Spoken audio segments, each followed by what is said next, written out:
Hey guys, tonight we're going to find out what people in the Middle Ages actually did about keeping clean, and it turns out that almost everything we think we know about it is wrong. If you enjoy these slow wanders through the past, a like does quietly help the channel along, and you are very welcome to subscribe, though only if this is genuinely your sort of thing. And if you feel like it, leave a comment saying where in the world you are listening from and what the clock says there. It is one of my favourite things about doing this, seeing the little scattering of times and places that gathers under each of these stories. So, let us begin with the picture most of us carry around in our heads, because it is a very vivid picture and it is almost entirely fiction. You know the one. A muddy village, a hunched figure in a sack-coloured tunic who has never once in his life encountered water that was not in a ditch. 1,000 years of Europe going about its business without washing so much as a finger, until at last some Renaissance gentleman invents the bar of soap and rescues everybody. It is a wonderful story. Film and television have polished it to a high shine, and it is worth saying plainly that it is not true. Not even slightly. Medieval people cared a great deal about being clean. They talked about it, wrote about it, built for it, made laws about it, paid good money for it, and quietly judged one another over it. What they did not have was our plumbing, our chemistry, or our understanding of why washing works at all. The Victorians, who were enormously pleased with their own drains, liked to draw a bright line between their scrubbed modernity and the darkness they imagined lying behind it. And the phrase they leaned on, cleanliness being next to godliness, was in fact coined in their own recent past, rather than. Everything else about them was rather more familiar than we like to imagine. So where does the myth come from? Mostly from much later people who found it flattering. In any medieval sermon, once that line had been drawn, the Middle Ages became a convenient place to put everything a modern person wished to feel superior about. And it stuck, because it is an easy story to tell and a much harder one to unpick. So let us go and look. Start early, in the centuries after Rome loosened its grip on Western Europe.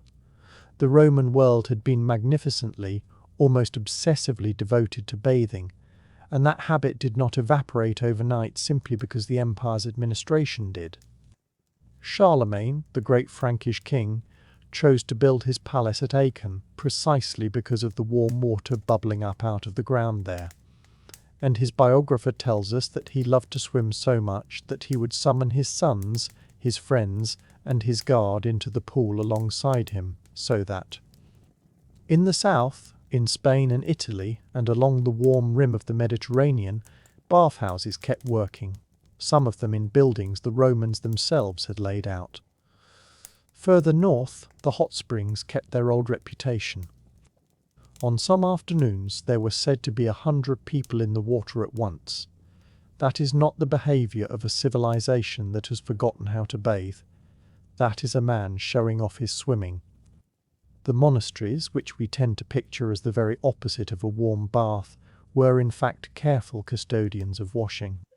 The great monastic rules set out when the brothers should wash, and how often, provided basins and bathhouses inside the walls, and insisted that the sick be bathed whenever their health required it. Some houses had piped water systems that were genuinely impressive pieces of engineering, with lead and wooden conduits carrying spring water a mile or more into the cloister, into a stone basin where the monks rinsed hands and faces before meals and before prayer. Canterbury had a drawing made of exactly such a system in the 12th century, laid out with the calm confidence of people who had thought hard about where water ought to go. Whatever else the medieval church was, it was not against being clean. And in the towns, bathing was ordinary.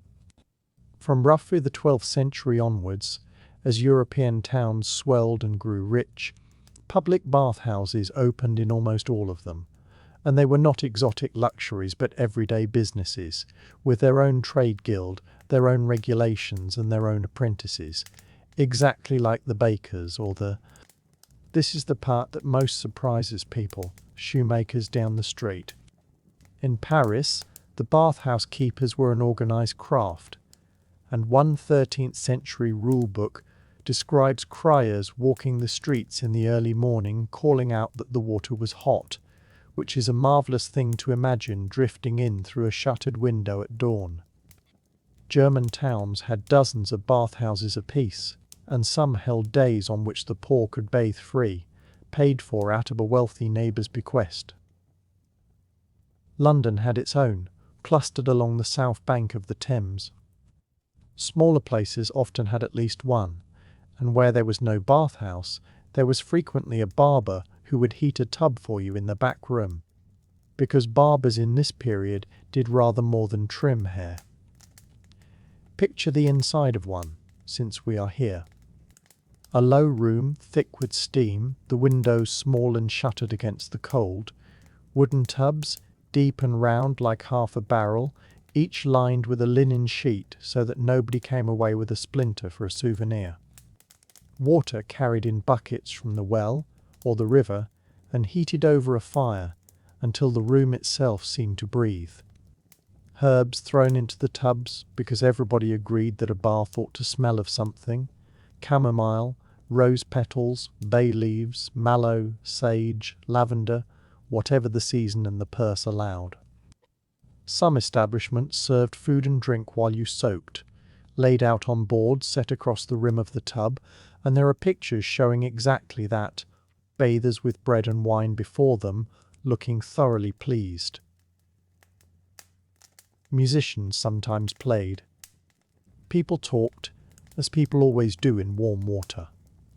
It was cheap enough that ordinary working townsfolk went regularly, and valued enough that leaving money in a will to pay for baths for the poor of the parish was considered a proper act of charity. Bathing was good manners too.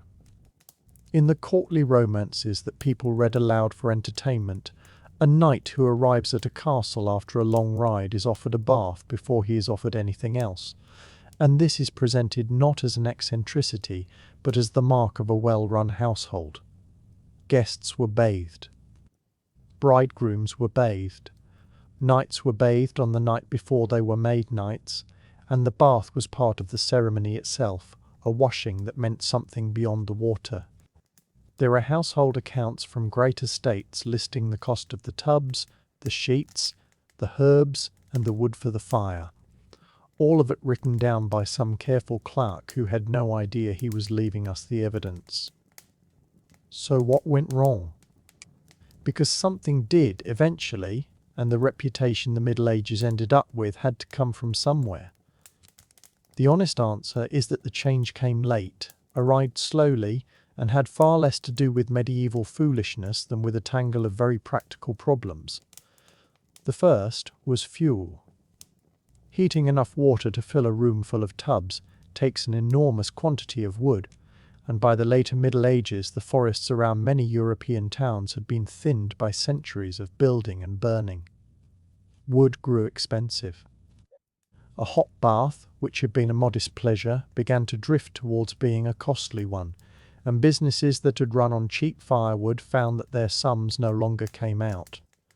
The second was disease. When the Great Plague swept through Europe in the middle of the 14th century, physicians did what physicians have always done in the face of something they cannot explain, which is to look for a mechanism. The mechanism they settled on involved the pores of the skin. The body, they reasoned, was a kind of vessel, and hot water and steam opened it up, softening the skin so that bad air might slip inside. Given what they had to work with, it was a perfectly logical piece of thinking. They had no microscopes and no notion of germs. They could see that steam made the skin flush, and that sickness moved fastest through crowded places, and they put the two together, and arrived at an answer that was wrong for reasons nobody would understand for another 500 years. So some doctors began advising against long hot baths during outbreaks, and since the outbreaks kept returning for generations, the advice hardened slowly into habit. The third was respectability. As bathhouses became social places, some of them, in some towns, acquired reputations that town councils and church authorities disapproved of. And once an institution starts turning up in ordinances and complaints, its days tend to be numbered. Regulations multiplied. Opening hours were restricted, separate days were set aside for men and for women, and eventually, in one town after another across the 15th and 16th centuries, the doors closed and the buildings were turned to other uses. Some became bakeries, which at least kept the ovens busy. Others simply fell quiet. But here is the point I most want to leave with you. The closing of the bathhouses did not mean that people stopped washing. It meant that washing moved indoors and changed its shape. And this is where the medieval world does something genuinely clever, something we have almost entirely forgotten. Their solution was linen. Underneath the wool tunics and gowns that everybody wore, people wore a shirt or a shift of linen. Next to the skin, and linen has one very useful quality: it absorbs. It takes up the wear of the day, and then it can be boiled, beaten, soaked and spread on the grass to dry until it comes back white again. So the medieval system was not so much to wash the body in water as to wash the linen constantly and to change it as often as one could afford. A wealthy person might own dozens of shirts and change them daily. A poorer person might own 2 and alternate. The logic was the same for everyone. Clean linen meant a clean person. Whiteness at the wrist and the throat, that little visible edge of the shirt showing at collar and cuff, was the outward sign of it, which is why so many portraits of the period make such a point of that crisp white line. It was a public statement, and people read it exactly as it was meant. Laundry, then, was serious work. In towns there were washing places along the river, stone-lined and sometimes roofed, where women worked side by side with wooden paddles and lye made from wood ash steeped in water. Great households set aside whole days for it, and the linen was spread over hedges and meadows to bleach in the light, which is one reason lavender, whose name comes from the Latin for washing, was grown in such quantity and tucked in among the folded sheets afterwards. Sweet herbs were strewn across floors to give up their scent when trodden on, and those who could afford it carried scented gloves or a pomander swinging on a chain at the waist. The medieval world was not indifferent to how things smelled. It thought about it constantly, and it spent money on it. Alongside that came washing in pieces, constant and unremarkable, and turning up everywhere once you know to look for it.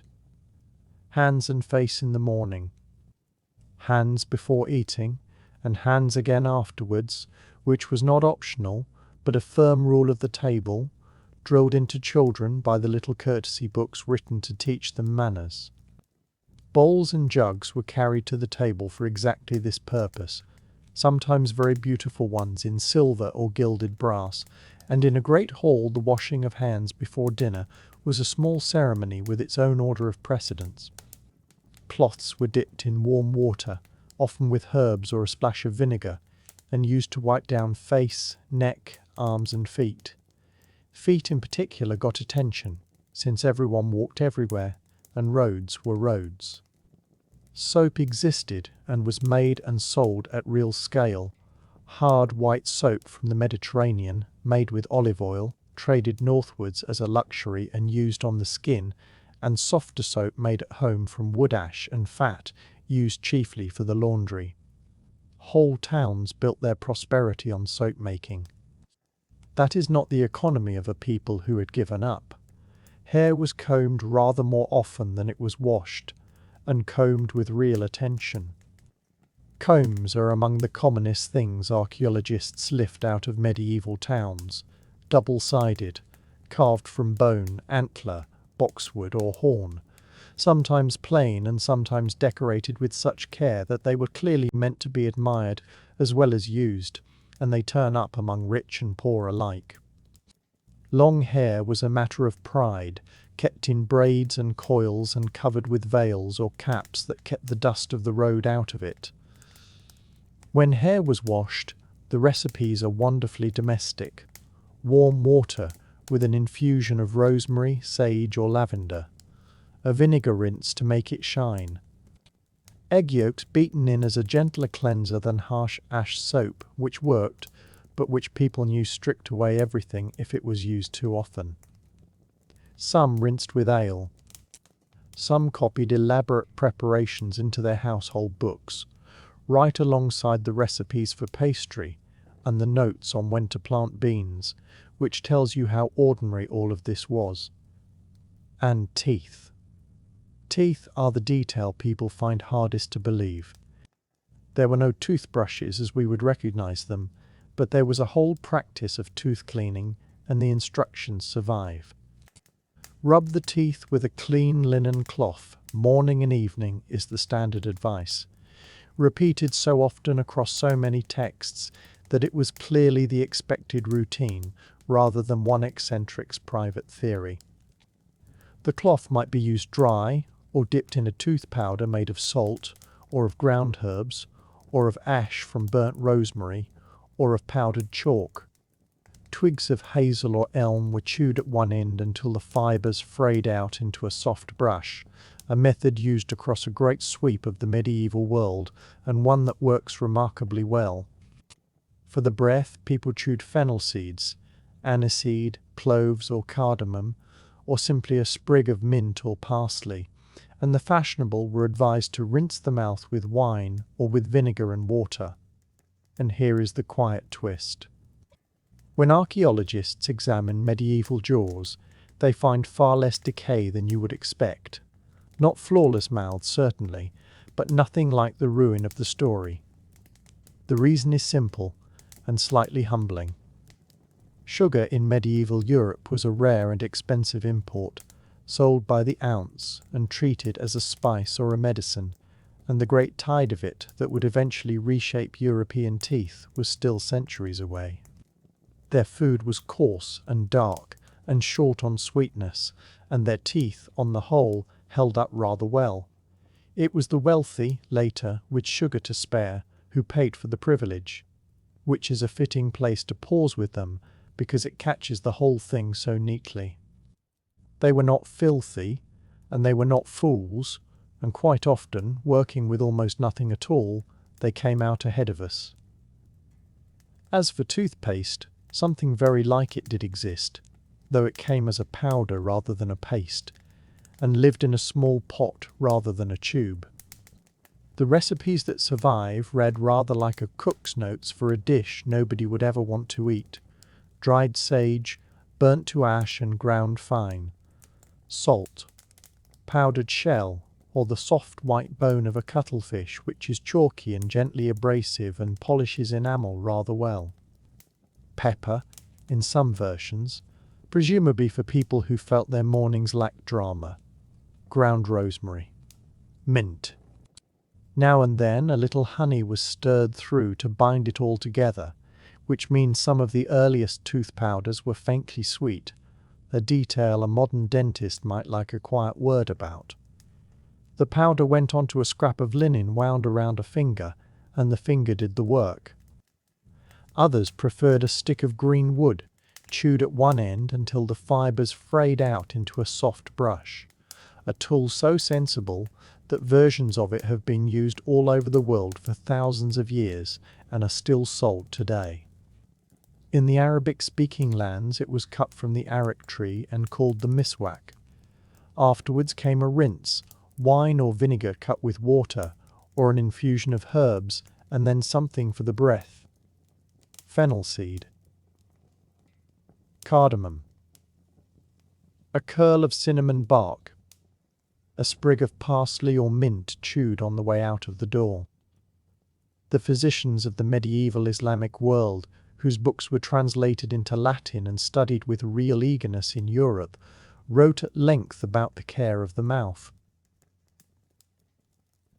"Clean the teeth," they said, "and clean them regularly."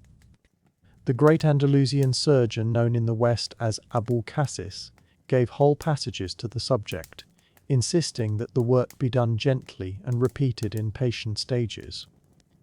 That kind of instruction crossed the Mediterranean along with the mathematics and the medicine, and it was taken seriously by everyone who could read it, and by many more who learned it from their mothers.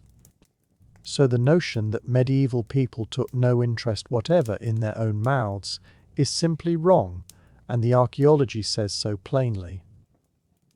When skeletons from medieval cemeteries are examined, the teeth are often in far better condition than we would expect. There is much less decay than in later centuries, for one simple reason. Sugar had barely arrived. It came as an exotic import, sold by weight in the apothecary's shop beside the spices, treated as something between a luxury and a medicine. Everyday sweetness came from honey and from fruit. The great age of dental trouble lay ahead, when sugar turned cheap and the wealthy began eating it by the spoonful. What medieval teeth do show is where. Grain was ground between millstones, and stone gives up a little of itself with every turn. So bread carried a fine grit that filed the crowns flat over a lifetime. Smooth, worn down, and remarkably free of cavities. Not at all the picture the legend paints. When something did go wrong, though, there was little anyone could do, and here the story turns from comedy to sympathy.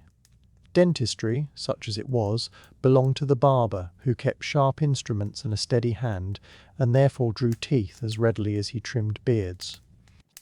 At fairs and markets there were travelling tooth drawers who worked in the open air, sometimes with a musician stationed helpfully close by, for reasons that need no explaining. Some accounts suggest a sleeping draught of herbs was given beforehand, though whether such potions ever worked as intended is anyone's guess. The rest we can leave to the barber and to the imagination. What we can say is that people prayed. Toothache had its own patron saint, Apollonia, whose image turns up in more parish churches than you might expect, which tells you how common the trouble was and how little else was on offer. There was even a widespread belief that the pain came from a tiny worm inside the tooth, an idea found from Europe to China that lasted for centuries because it explained the sensation so neatly. It was wrong, but it was not stupid. It was a reasonable guess made by people with no way of looking inside. From teeth, it is a short step to the question everybody really wants answered, which is whether a medieval town smelled bad. The honest answer is that parts of it certainly did, in the way any place smells where thousands of people live close together with animals, workshops, open fires, and no drains. But medieval noses worked exactly like ours. They were not some other species that had mislaid the sense of smell. They minded. We know they minded because they complained, constantly and in writing, and because those complaints survive in court records and town ordinances. Towns fined householders who let refuse stand in the street. Trades that carried a strong smell, the tanners and the butchers and the dyers, were pushed by statute to the edge of the settlement and downstream of everybody else. Nobody writes laws about a thing unless people are already annoyed by it. There was a medical reason to care as well, and it shaped almost everything that followed. Educated opinion held that disease travelled through corrupted air. Bad air made you ill, and good air kept you well. That single idea, wrong in its mechanism but not entirely useless in its effects, turned pleasant scent into a form of medicine. A sweet smell was thought to be actively protective, a shield held up between the body and whatever sickness might be drifting along the alleys. So when a wealthy woman went out with something fragrant hanging at her belt, she was not being frivolous. By her own understanding, she was taking a sensible precaution. That something fragrant was often a pomander, one of the loveliest small objects the period produced. The name comes from the Old French for apple of amber, and the finest examples were spheres of silver or gilt, pierced with delicate openwork and hinged, so they opened like an orange into separate little compartments, cloves in one, powdered cinnamon in another, dried rose petals, crushed lavender, a trace of musk, a grain of ambergris, that strange pale grey substance found washed up on beaches and valued above its weight in gold because it holds a scent for years. The pomander hung from a chain at the waist or on a cord at the throat, and the warmth of a hand closing around it was enough to wake the perfume inside. They were treasured things, listed carefully in wills and passed from mother to daughter.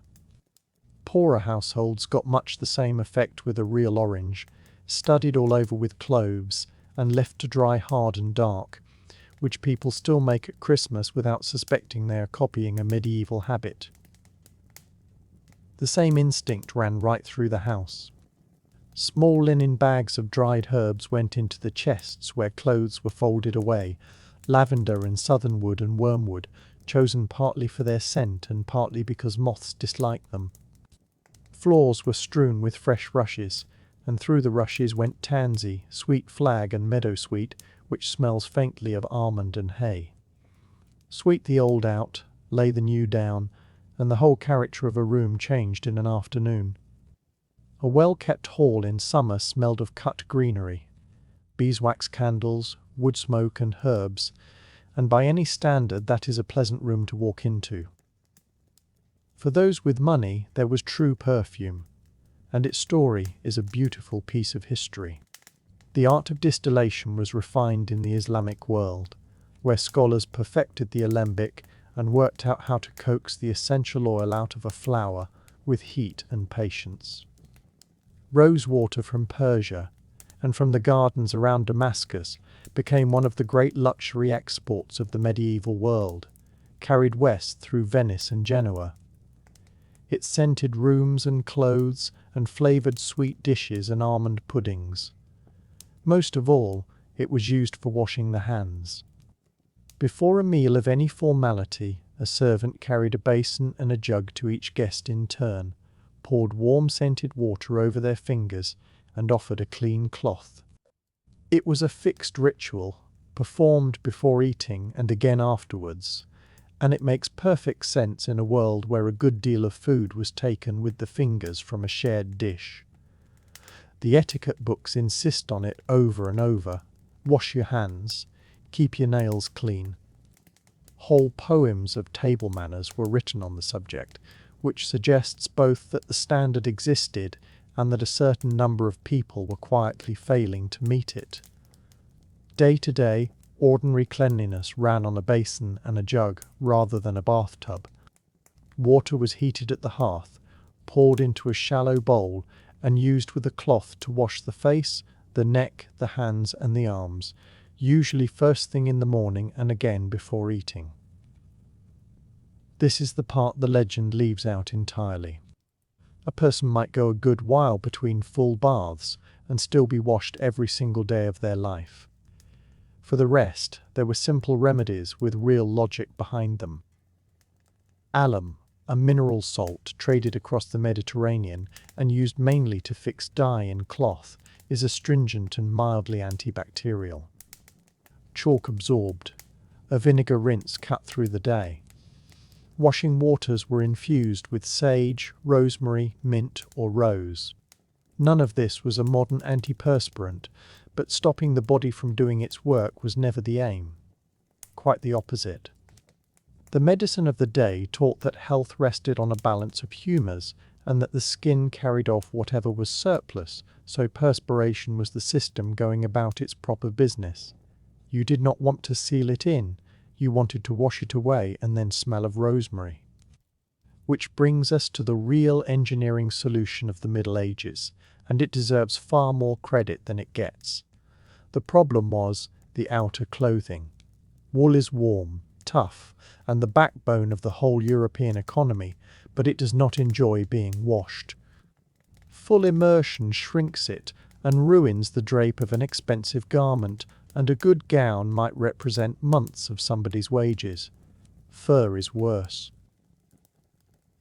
So people did the sensible thing and put a washable layer between the body and the unwashable one. Linen went next to the skin, always. Shirts for men, shifts for women, along with head coverings, kerchiefs, and the small everyday garments. Nobody bothered to write down because everybody had them. Linen is absorbent, it takes a hot wash and a hard beating without complaint, and it comes out clean and strong. It carried the wear of the day away from the wool, and was changed often, in some households daily, and in wealthy ones more than once. Wash the linen, not the gown. That was the whole system, and it works. A person in a fresh shirt, washed at a basin, with clean hands and hair combed out under a clean coif, is a clean person by any reasonable measure, whatever their bathing schedule may be. And white linen became exactly the status symbol you would expect. A visible declaration that a household had water, fuel, soap, time, and somebody to do the work. Inventories list shirts by the dozen for the comfortably off. A crisp white collar showing at the edge of a dark gown was, quite deliberately, a statement. That work fell mostly to women, and it was serious labour. Cloth was soaked in lye, made by pouring water slowly through wood ash and collecting what ran out, which is genuinely alkaline and genuinely effective. It steeped in great tubs for a day or more, then came out streaming and heavy, and was beaten with flat wooden bats on a stone at the water's edge. Then rinsing until the water ran clear. Then the last step, and the prettiest. The wet linen was spread flat on the grass in the sun to bleach, whole fields of it laid out white and shining, sprinkled now and then to keep it damp, because sunlight and moisture together lift a fabric to a brightness that no tub can manage. Towns kept common ground aside for the purpose, and the biggest sheets waited for a great seasonal wash that took days. Laundresses were an established trade with a reputation for strong arms and stronger opinions, and monasteries wrote laundry days into the calendar. Soap existed too, and the good sort was very good indeed. In the warm south, where olive oil was plentiful, soap was boiled from oil and ash into hard white cakes, and the towns of Spain, southern France and Italy built an export trade on it. Aleppo made its own celebrated version with laurel oil, cured for months until it turned pale gold outside and green within. Castile soap and its cousins were mild enough for the face and the hair, and travelled north as expensive gifts. Northern Europe, with less oil and more animal fat, made a softer, harsher soap, excellent for scrubbing floors and rather less kind to skin. Soap makers had their guilds and their guarded recipes, and by the later Middle Ages anyone with money could buy soap scented with rose or bay. Combs turn up everywhere. The archaeologists dig, carved from boxwood, bone or antler, fine teeth along one edge and coarser along the other. They are often found alongside little cases of tweezers, ear scoops and toothpicks, sometimes in silver. That is not the equipment of a people indifferent to their own appearance. It is a grooming kit, much like the contents of a bathroom drawer. Household pests were a fact of life in every pre-modern society, dealt with by hot water, smoke, fresh straw and bitter herbs in the bedding. What is worth noticing is the effort. People combed, aired their blankets, changed their straw and swept their floors because they wanted to be comfortable and presentable.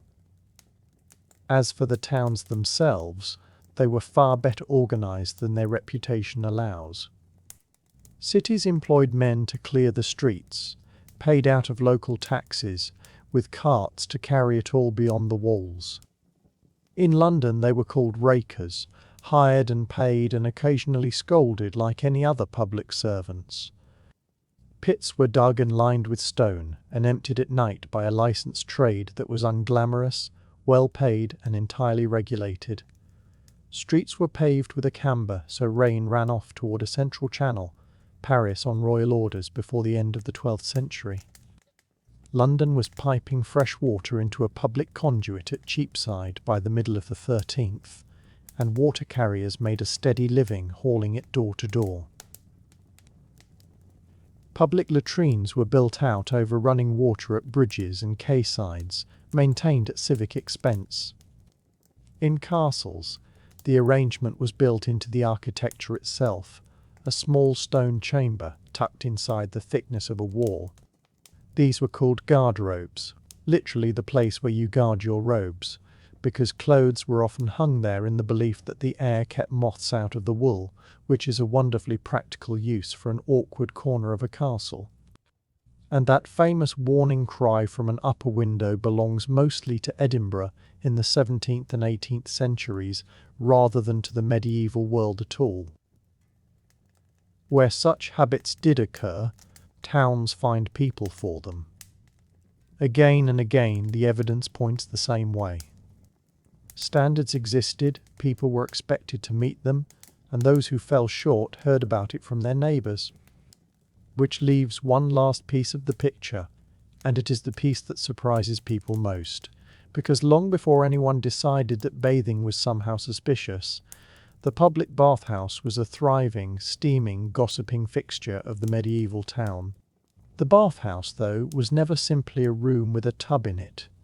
In any town of reasonable size, it was one of the warmest and most sociable places a person could go, and a good many of the people who went there were not thinking primarily about soap. A well-run establishment might offer hot water and a steam room, but also a barber to trim a beard, an attendant to work the knots out of tired shoulders, a small kitchen sending out bread and stewed fruit and something to drink, and a musician in the corner earning his supper. Imagine a bathhouse that has quietly merged with a tavern, a hairdresser, and the village notice board, all under one low roof, with the steam curling along the beams. The rooms themselves were plainer than the reputation suggests. Wooden tubs, sometimes lined with a sheet of linen so the staves would not scratch, stood on floors of stone or beaten earth. Water was heated in great copper cauldrons over a fire that somebody had to feed all day, then carried across in buckets, which is why a bath cost money.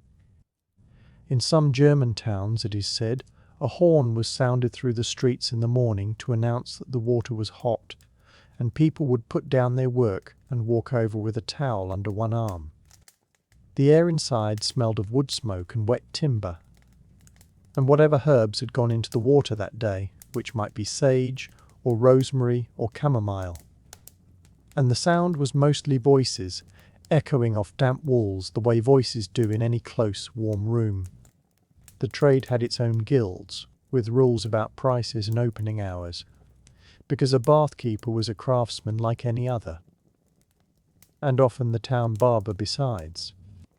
In some places the bathhouse stood beside the mill or the brewery, sharing a water channel, because whoever laid out that street had thought about where the water came from and where it went. These were not accidents. They were decisions, made by people who wanted hot water on a cold morning and were willing to bill for it. Bathhouses were often called stews, a word that came from the steam and the stove rather than from anything simmering in a pot, though anyone who has stayed in a hot bath too long may feel. The second meaning is fair. In parts of Germany and Italy, mixed bathing seems to have been ordinary enough that nobody thought to remark on it, and whole households would go together, chatting away. Elsewhere, towns set aside particular days for men and particular days for women, and wrote the arrangement into their charters, along with everything else they felt the need to write down. Monasteries kept their own bathing schedules, careful and measured, because monastic rules did not forbid washing so much as regulate it, in the way they regulated everything from meals to footwear. It is also true that not every bathhouse kept a spotless reputation.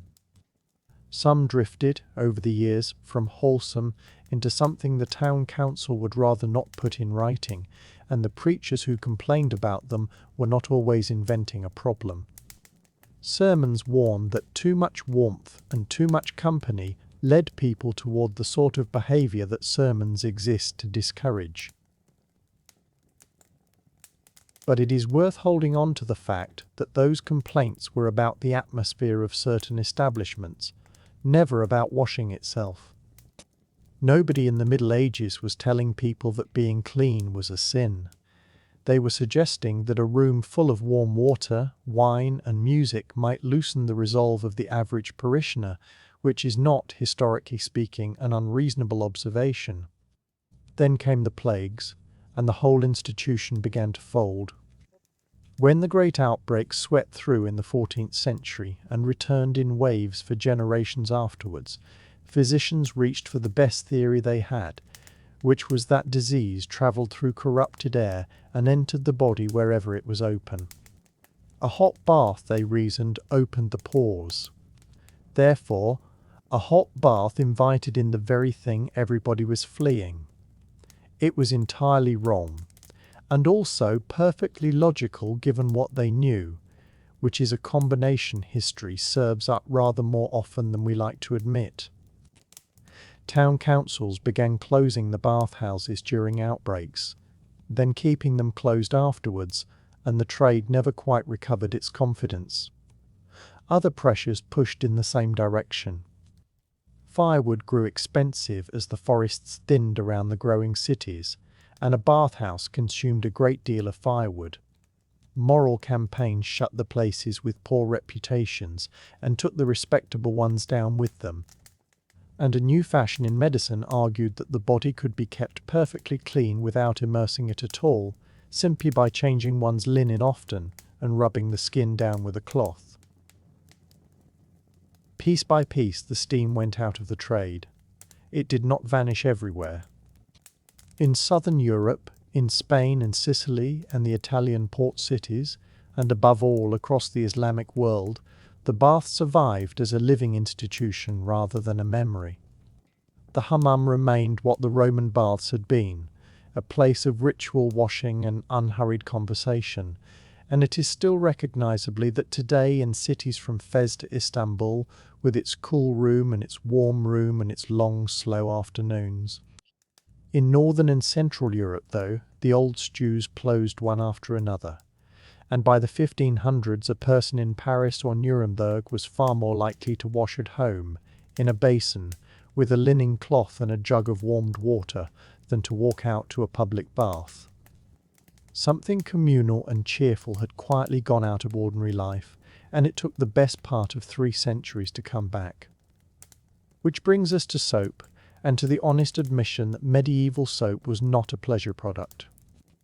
It was made by boiling animal fat, with an alkaline solution drawn from wood ash, and the chemistry of that reaction, which nobody at the time could explain, is exactly the chemistry that makes soap today. The results, however, were rough. Ash lye is strong, and getting the proportions right was a matter of experience rather than measurement, so a batch of household soap might come out mild, or strong enough to leave the skin feeling scoured.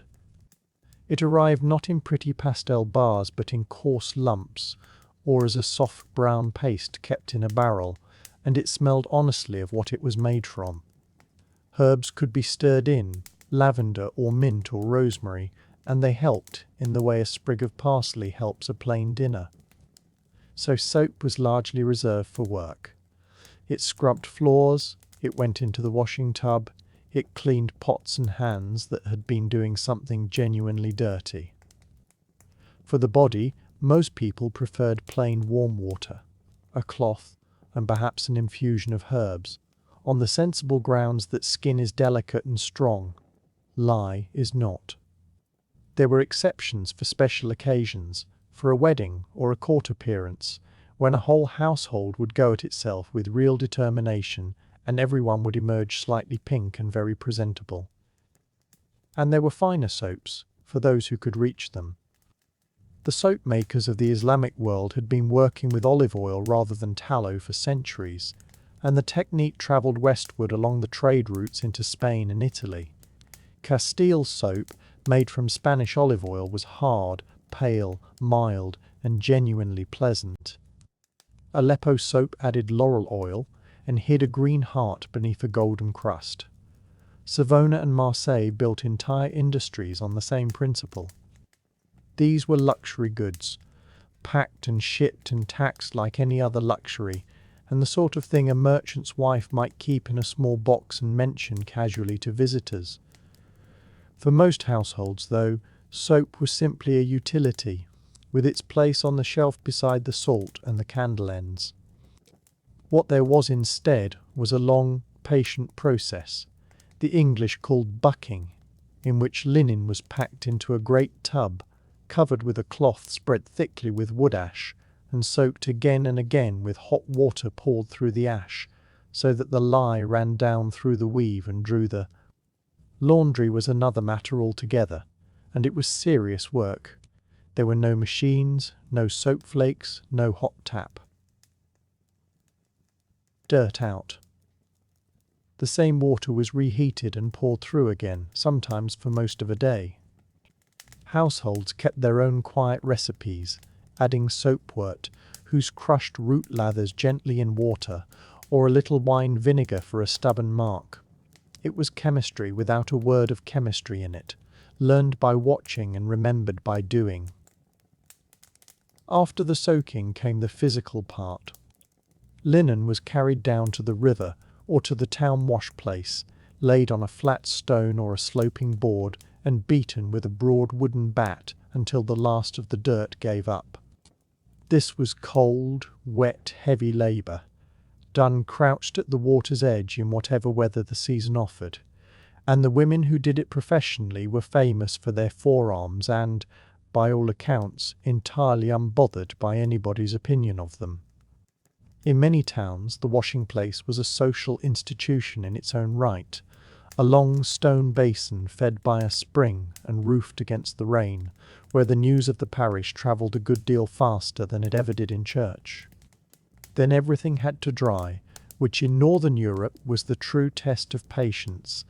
Linen was spread over hedges and bushes, laid flat on clean grass, or strung between the houses on lines, and left in the sun to bleach, because sunlight whitens linen slowly and beautifully and costs nothing at all. Whole meadows outside the towns were set aside for it, the bleaching greens, and on a good drying day a village looked as though it had been decorated for a festival nobody had thought to announce. And here is the point that gets lost when people imagine the Middle Ages as a grubby place. Clean linen mattered more than a scrubbed body, because linen was understood to be the thing that did the cleaning. Worn next to the skin, a shirt or a shift drew off the sweat and oil of the day, and changing it was, in practical terms, a wash. A person who changed their shirt often was clean, in the vocabulary of the time, and everybody could see it, because the collar and the cuffs showed.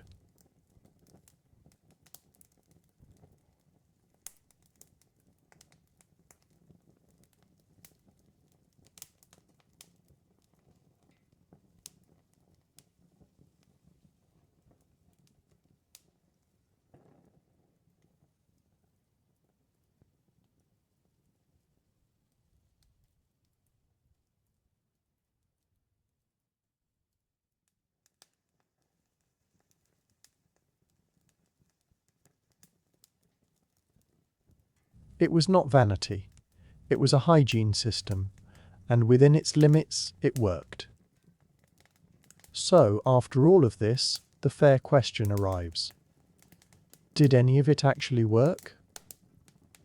The honest answer is yes, well enough, and rather better than the reputation allows.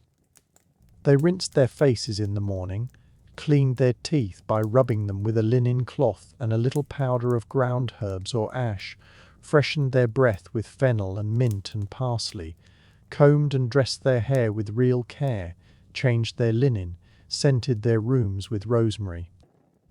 Medieval people washed their hands before and after meals as a matter of ordinary courtesy, with a jug and a basin carried round the table. And lavender and sweet rushes strewn across the floor and washed themselves rather more often than the stories suggest. Towns paid men to keep the streets and the market rows in order, passed ordinances about where refuse could and could not be taken, and fined those who ignored them, which tells us both that the rules existed and that they were, like all rules, sometimes ignored. They did not know about bacteria, and so they could not know why any of it helped. They explained cleanliness through the balance of the humours, through the corruption of air, through faith and custom and the weather. But the practices themselves were often sound. Herb infusions and vinegar rinses are mildly antibacterial. Clean linen against the skin really does reduce disease. Hand washing is hand washing, whatever theory you attach to it. They were sensible people, working with the tools and the understanding available to them, and the picture of the filthy medieval peasant, cheerfully wallowing and proud of it, is mostly a later invention, sold to us by people who wanted their own century to look good by comparison. What is more, the impulse behind all of it, the wish to be clean, to smell agreeable, to live in a place where the water runs away from the house rather than towards it, is far older than the Middle Ages. It is one of the oldest things human beings have written down, and built, and quarrelled about, and to see it done at an astonishing level of sophistication, we have to travel a long way back and a long way east. So picture a city more than 4,000 years old, standing on the floodplain of the Indus, in what is now Pakistan. Mohenjo-Daro was built around 2,500 years before the Common Era, and it was not a village that swelled untidily into a town. It was planned. The streets run north to south and east to west, crossing at clean right angles, dividing the city into blocks in a way that would not look out of place on a modern map. The bricks are baked, and they are standardized, made to consistent proportions across the whole civilization, so that a builder in one city could work with materials from another without a second thought. There were standard weights too, cut from stone in a regular series, which suggests inspectors and markets and somebody keeping accounts. The truly remarkable part, though, lay beneath the streets. Mohenjo-Daro had drains. Water ran out of the houses into covered channels that followed the roads, with inspection openings so they could be cleaned, and almost every house, including the small ones, had access to fresh water from a well and a private washing area with drainage of its own. 4,000 years ago, in an ordinary home, on an ordinary street, there was a raised citadel with public buildings, among them the great bath, a large watertight tank lined with brick and sealed with bitumen, reached by steps at either end, which was most likely used for ritual bathing rather than for casual swimming. Below it spread the lower town where most people lived, in houses of varying size, which tells us there were richer and poorer families. But the drains ran to all of them, and then, over generations, the cities emptied. There is no layer of ash, no evidence of a great conquest, no dramatic ending at all. The rivers may have shifted their courses, the climate may have dried, the long-distance trade that fed the cities may have faltered. Whatever happened seems to have happened slowly, and the people moved on, and the brick streets filled with silt and were forgotten for nearly 4,000 years. If Mohenjo-Daro was the quiet, meticulous accountant of the ancient world, Babylon was the star of the stage. Loud, immense, endlessly rebuilt, and endlessly written about, it was less a city than an idea that other people could not stop talking about. It rose and fell many times, but at its height, in the 6th century before the Common Era, under Nebuchadnezzar II, it was the glittering heart of Mesopotamia, and the writing it inspired, admiring and appalled in roughly equal measure, has never entirely stopped. Behind all that poetry, though, stood a place of careful engineering, and the first thing any traveller met was its walls and its gates. The most famous of all those gateways was the one dedicated to Ishtar, and even now, thousands of years later, it is the picture that rises in the mind when anyone says the word Babylon. It was faced in glazed brick of a deep, saturated blue, the kind of blue that seems to hold light inside itself rather than throw it back. And across that blue field marched rows of animals moulded in relief and picked out in soft gold and white. There were lions, sacred to Ishtar herself, striding calmly along the walls of the approach. There were bulls. And there were long-necked dragons on slender legs, creatures belonging to the god Marduk, and to no zoology that anyone has ever managed to catalogue. The whole gate had the quality of something half remembered from a dream, which was almost certainly what its builders had in mind. It would be easy to file that gate away as decoration, a beautiful surface and nothing more, but that would miss what it was actually doing. The gate was one piece of a much larger and very deliberate arrangement. At the heart of Babylon's plan ran a sacred axis, a processional way that went straight through the built-up ground like a spine. It was not simply a road. It was a route designed for the movement of gods, and that is not a metaphor. The route drew together the enormous step tower known as Etemenanki, a ziggurat whose name means something close to the foundation of heaven and earth, and which some accounts suggest may lie somewhere behind the much later story of a tower reaching up towards the sky, and the great temple of. During the great religious festivals, above all the Akitu celebration that marked the New Year, statues of the gods were carried in procession along that street, out through the gates and back again, in a slow piece of civic theatre that could unfold over several days. The processional way was paved in cut stone, laid so that carts and feet and the wheels of ceremonial carriages could pass without churning the ground into mud, and the walls that lined it carried more of those glazed lions, dozens of them, pacing along at eye height beside anyone who happened to. Marduk, the city's chief god, which stood nearby. So the planning of Babylon was partly piety and partly, let us be honest, publicity. You did not merely live in that city, you walked through its sacred story every time you went out for bread, be going the same way. It is one of the more remarkable pieces of urban design in human history, and its purpose was, at least in part, to make a person feel small in a rather pleasant way. Away from that ceremonial spine, the streets behaved more like streets anywhere. They bent to follow the river, they obeyed the shape of the ground, they widened and narrowed as neighbourhoods grew, but they were still ordered with real thought behind them. There were residential quarters where ordinary families lived in mud brick houses built around small central courtyards. There were temple precincts, there were gardens and markets, and the offices where the business of a large and complicated state was carried out on clay. The Euphrates ran directly through the middle of everything, dividing the city into two halves joined by a bridge, and that river was the reason the whole place worked at all. It brought drinking water and water for the fields, it carried boats loaded with grain and timber and stone, and it gave visitors arriving by water a first view of the walls and towers that was, one imagines, considered very carefully by the people who built them. Babylon's engineers understood water management too, though not with quite the single-minded brilliance we will come to shortly when we travel east. Houses had bathing areas. The Babylonians waterproofed their brickwork with bitumen, a naturally occurring tar that seeps up out of the ground in that part of the world, and which they used rather as we use cement and sealant, packing it between courses of brick so that the wet stayed on the side of the wall where it.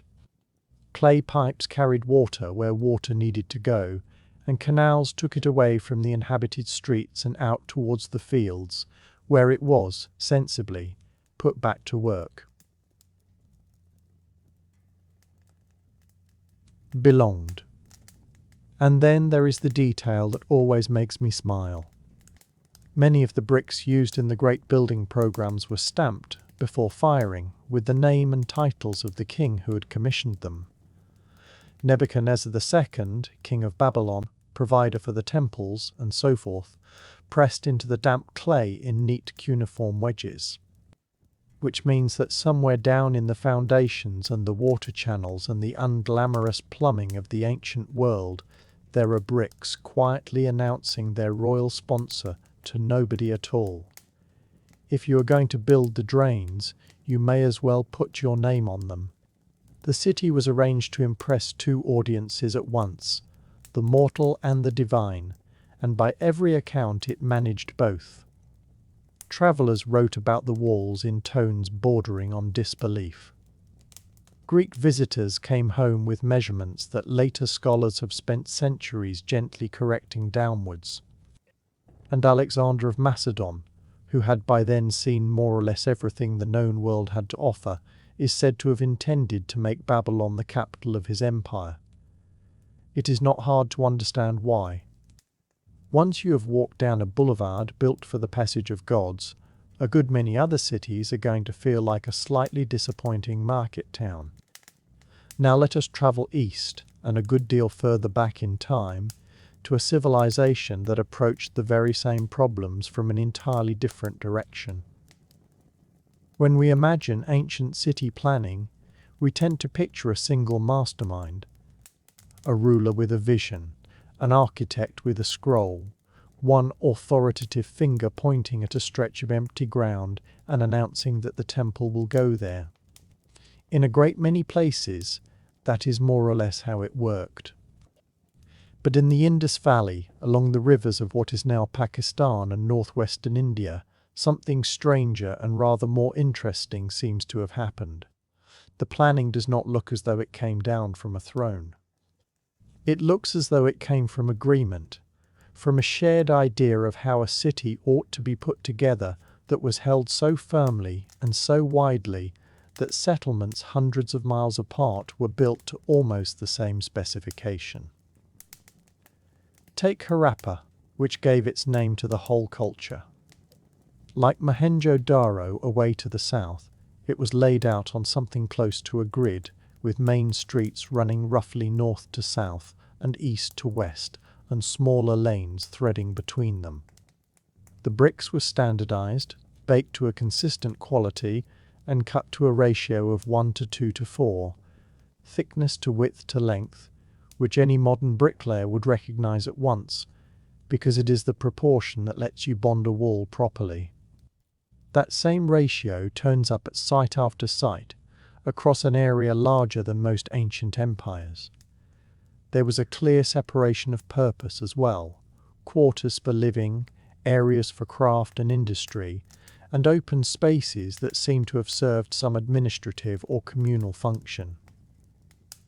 And there was drainage. There was always drainage. In the Indus cities, individual houses were connected to the street drains through private chutes or buried terracotta pipes, so that water used for washing simply went away from the house without anyone having to give it much thought.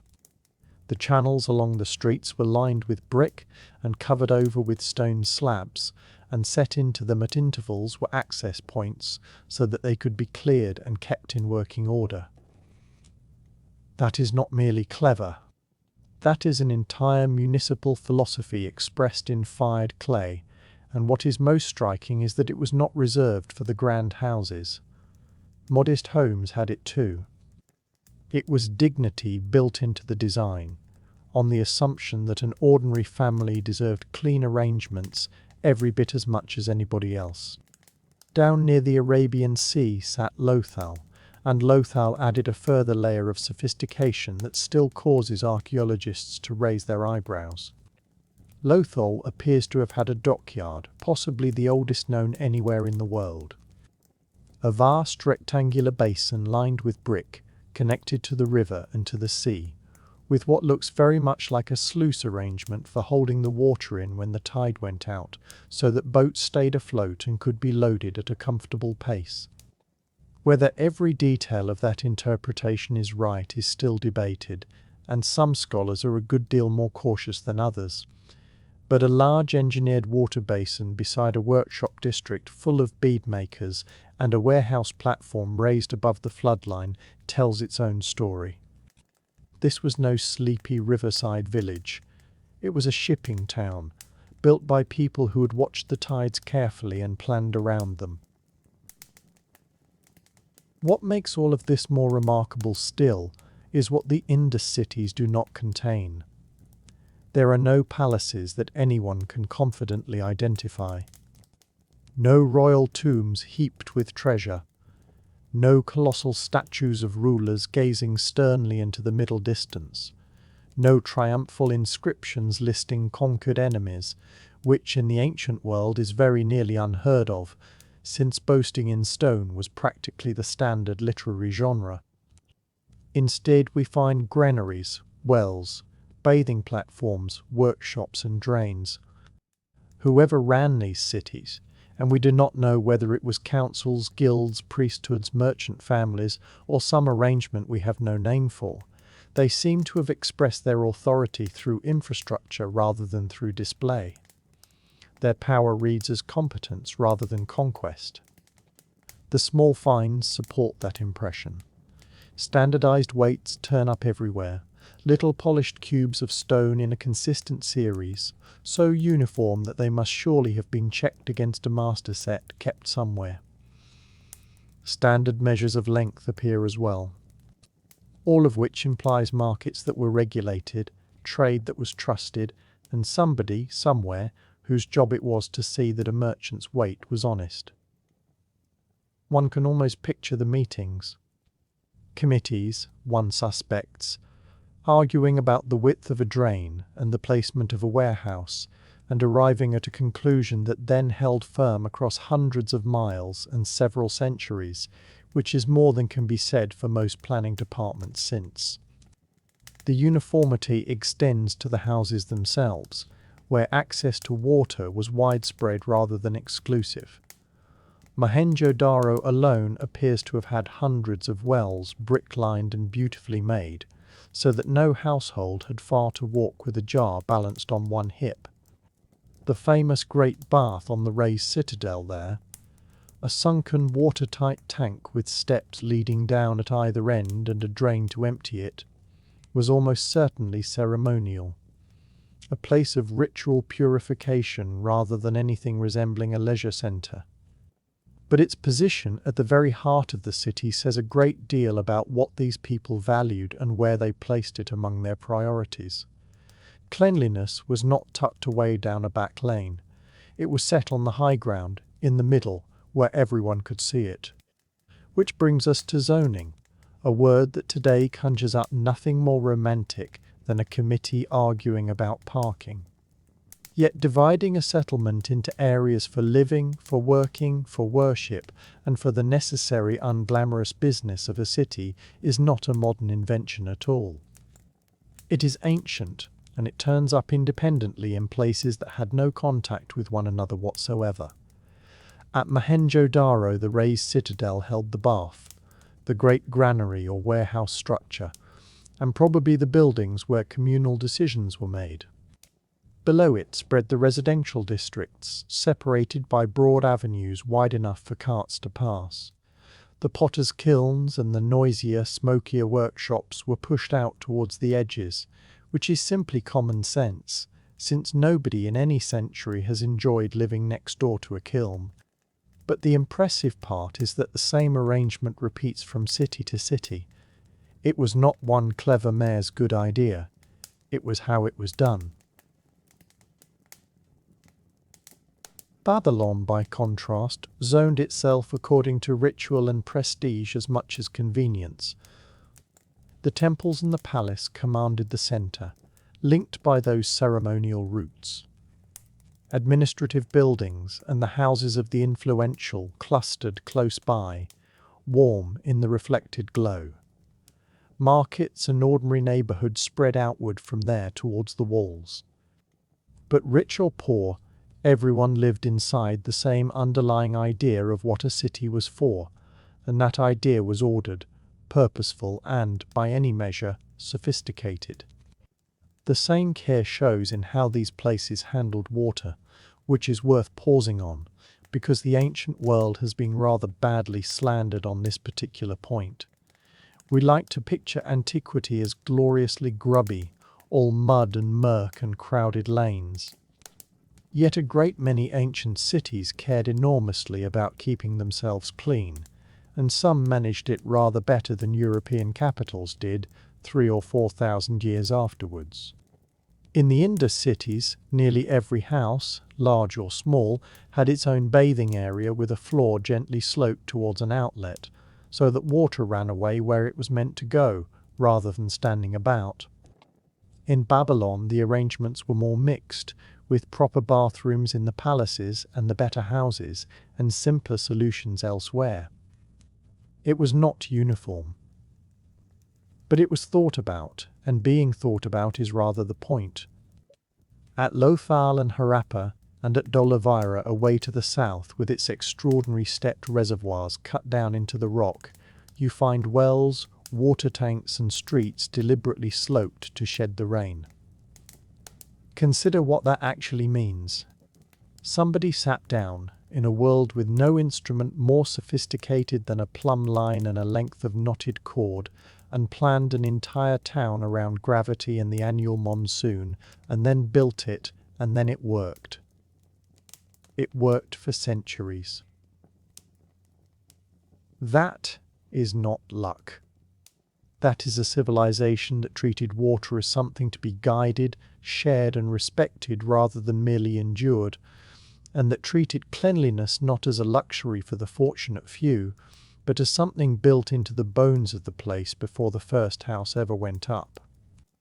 If temples were where ancient people spoke to their gods, markets were where they negotiated with one another and very probably argued about the price of onions.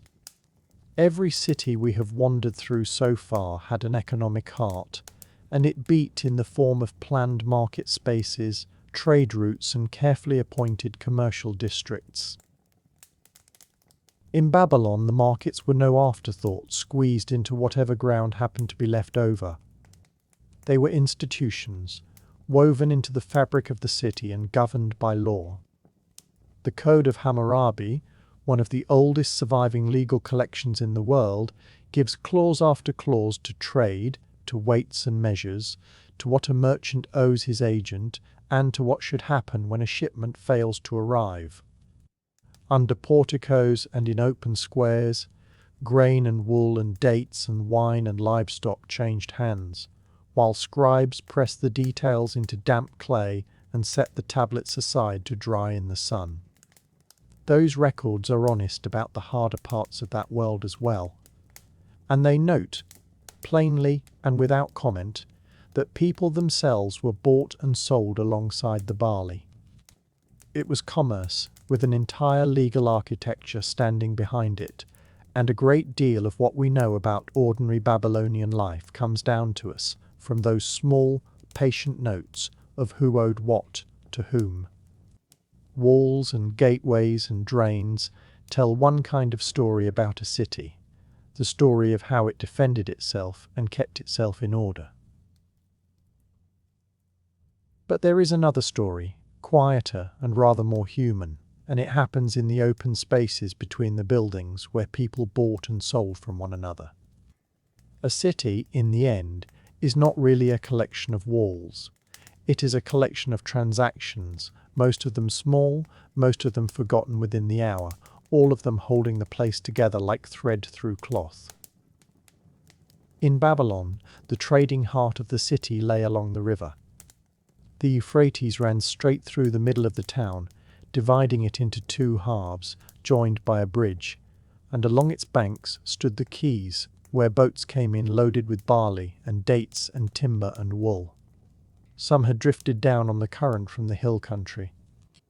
Others had been hauled upstream with a great deal of effort and, one imagines, a great deal of opinion from the crew.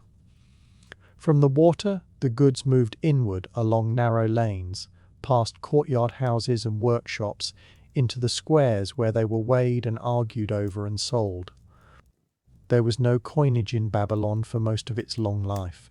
Silver was weighed on scales, cut into small pieces, checked for purity and handed over, and for everyday matters people reckoned in barley, so much grain for so much cloth, so much labour for so much oil.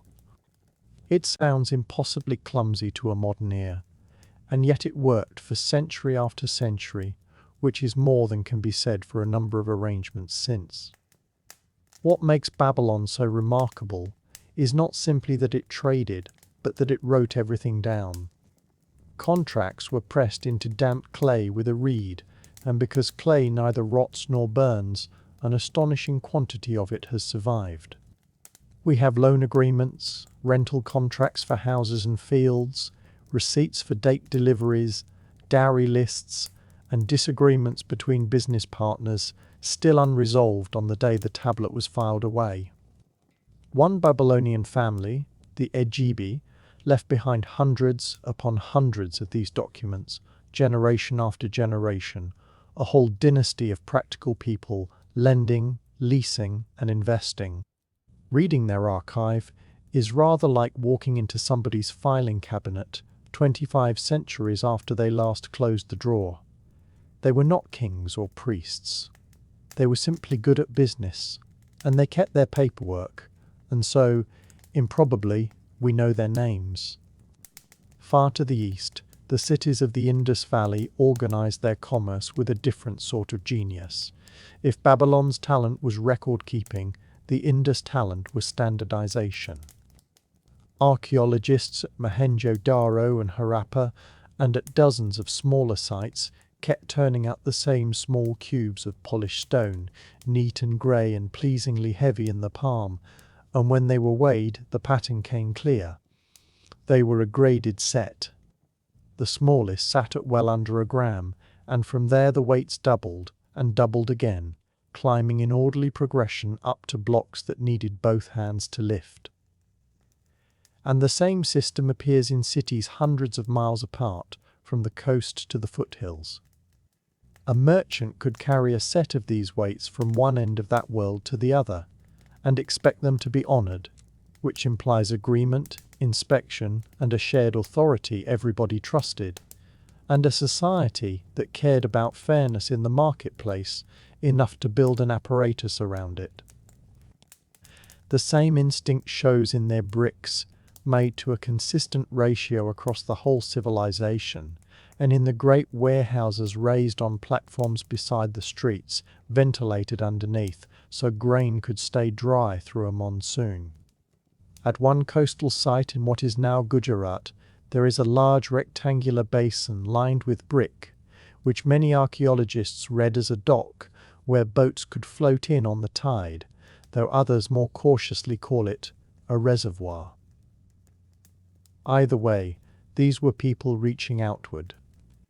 Their carnelian beads, drilled with astonishing patience, have been found a long way from home, and their stamp seals, carved with animals and with a script we still cannot read, have turned up in Mesopotamian cities. Mesopotamian texts speak admiringly of a distant land they called Meluha, which sent ivory and carnelian and fine timber, and which most scholars take to be the Indus world under another name.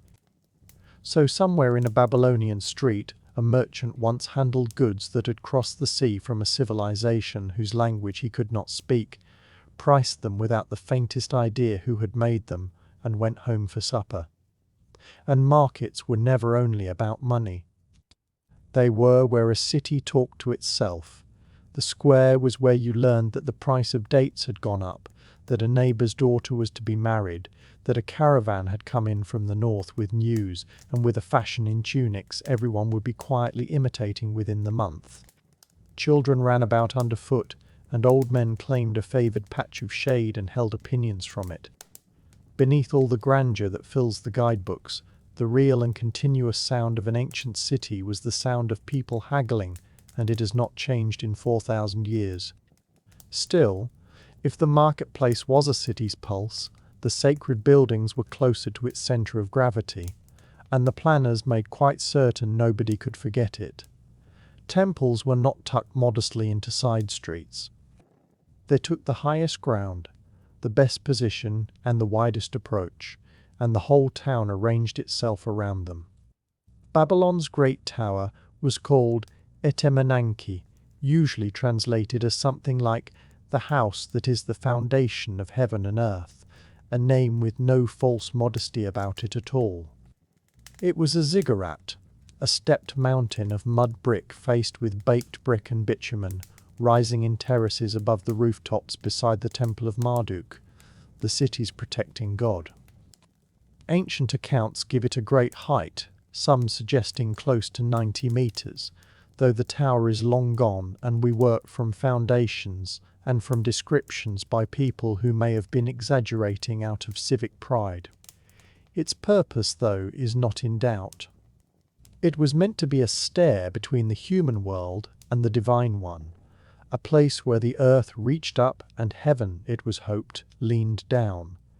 And it worked as urban design quite as much as theology. The roads led to it. The processional way ran past it, wide and paved and walled with glazed brick, where lions paced in blue and gold. And once a year, at the great New Year festival, the images of the gods were carried along that road in a procession that filled the city. For those few days, the entire street plan of Babylon became a piece of choreography. The Indus cities did the opposite, and did it just as deliberately. There are no soaring temples at Mohenjo-Daro that we can confidently identify, no vast palaces, no royal tombs heaped with gold, no monument of a conqueror standing over the defeated. It is one of the strangest and most appealing silences in archaeology. What there is, up on the raised western mound, is the Great Bath, a rectangular tank about 12 meters long and rather more than 2 meters deep, reached by broad brick steps at either end. The workmanship is quietly astounding. The bricks were laid on edge in gypsum mortar and backed with bitumen to make the whole thing watertight, and a drain carried the water away when it needed changing. A nearby well seems to have supplied it. Nobody knows for certain what it was for. It is too carefully made and too public to have been merely a pleasant place to swim, and the general view is that it concerned ritual purity, a washing before some observance whose details are lost because their script remains unread.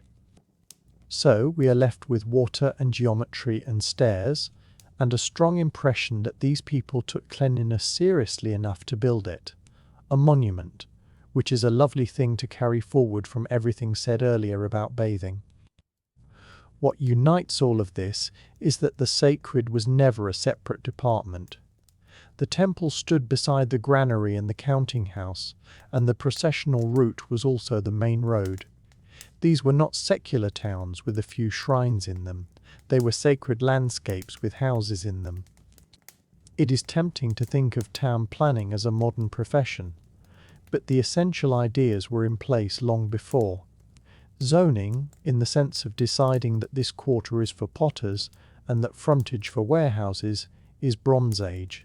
So is the grid of straight streets meeting at right angles. So are building codes, in the sense of everybody making bricks to the same proportions. So is public sanitation in covered channels beneath the street, and in that respect, Mohenjo-Daro 4,500 years ago was better served than many places have been since. Babylon gave the world regulated commerce and written contract law. The Indus cities gave it the astonishing idea that ordinary households, not merely palaces, deserved clean water and drainage. And these builders understood that a city shapes the people living inside it. Wide avenues invite processions and a sense of shared occasion. A courtyard makes a small community of the families around it. A narrow lane obliges you to greet whoever you meet. Every decision about where to put a wall was a decision about how people would live, and the planners knew it. A street is never only a street.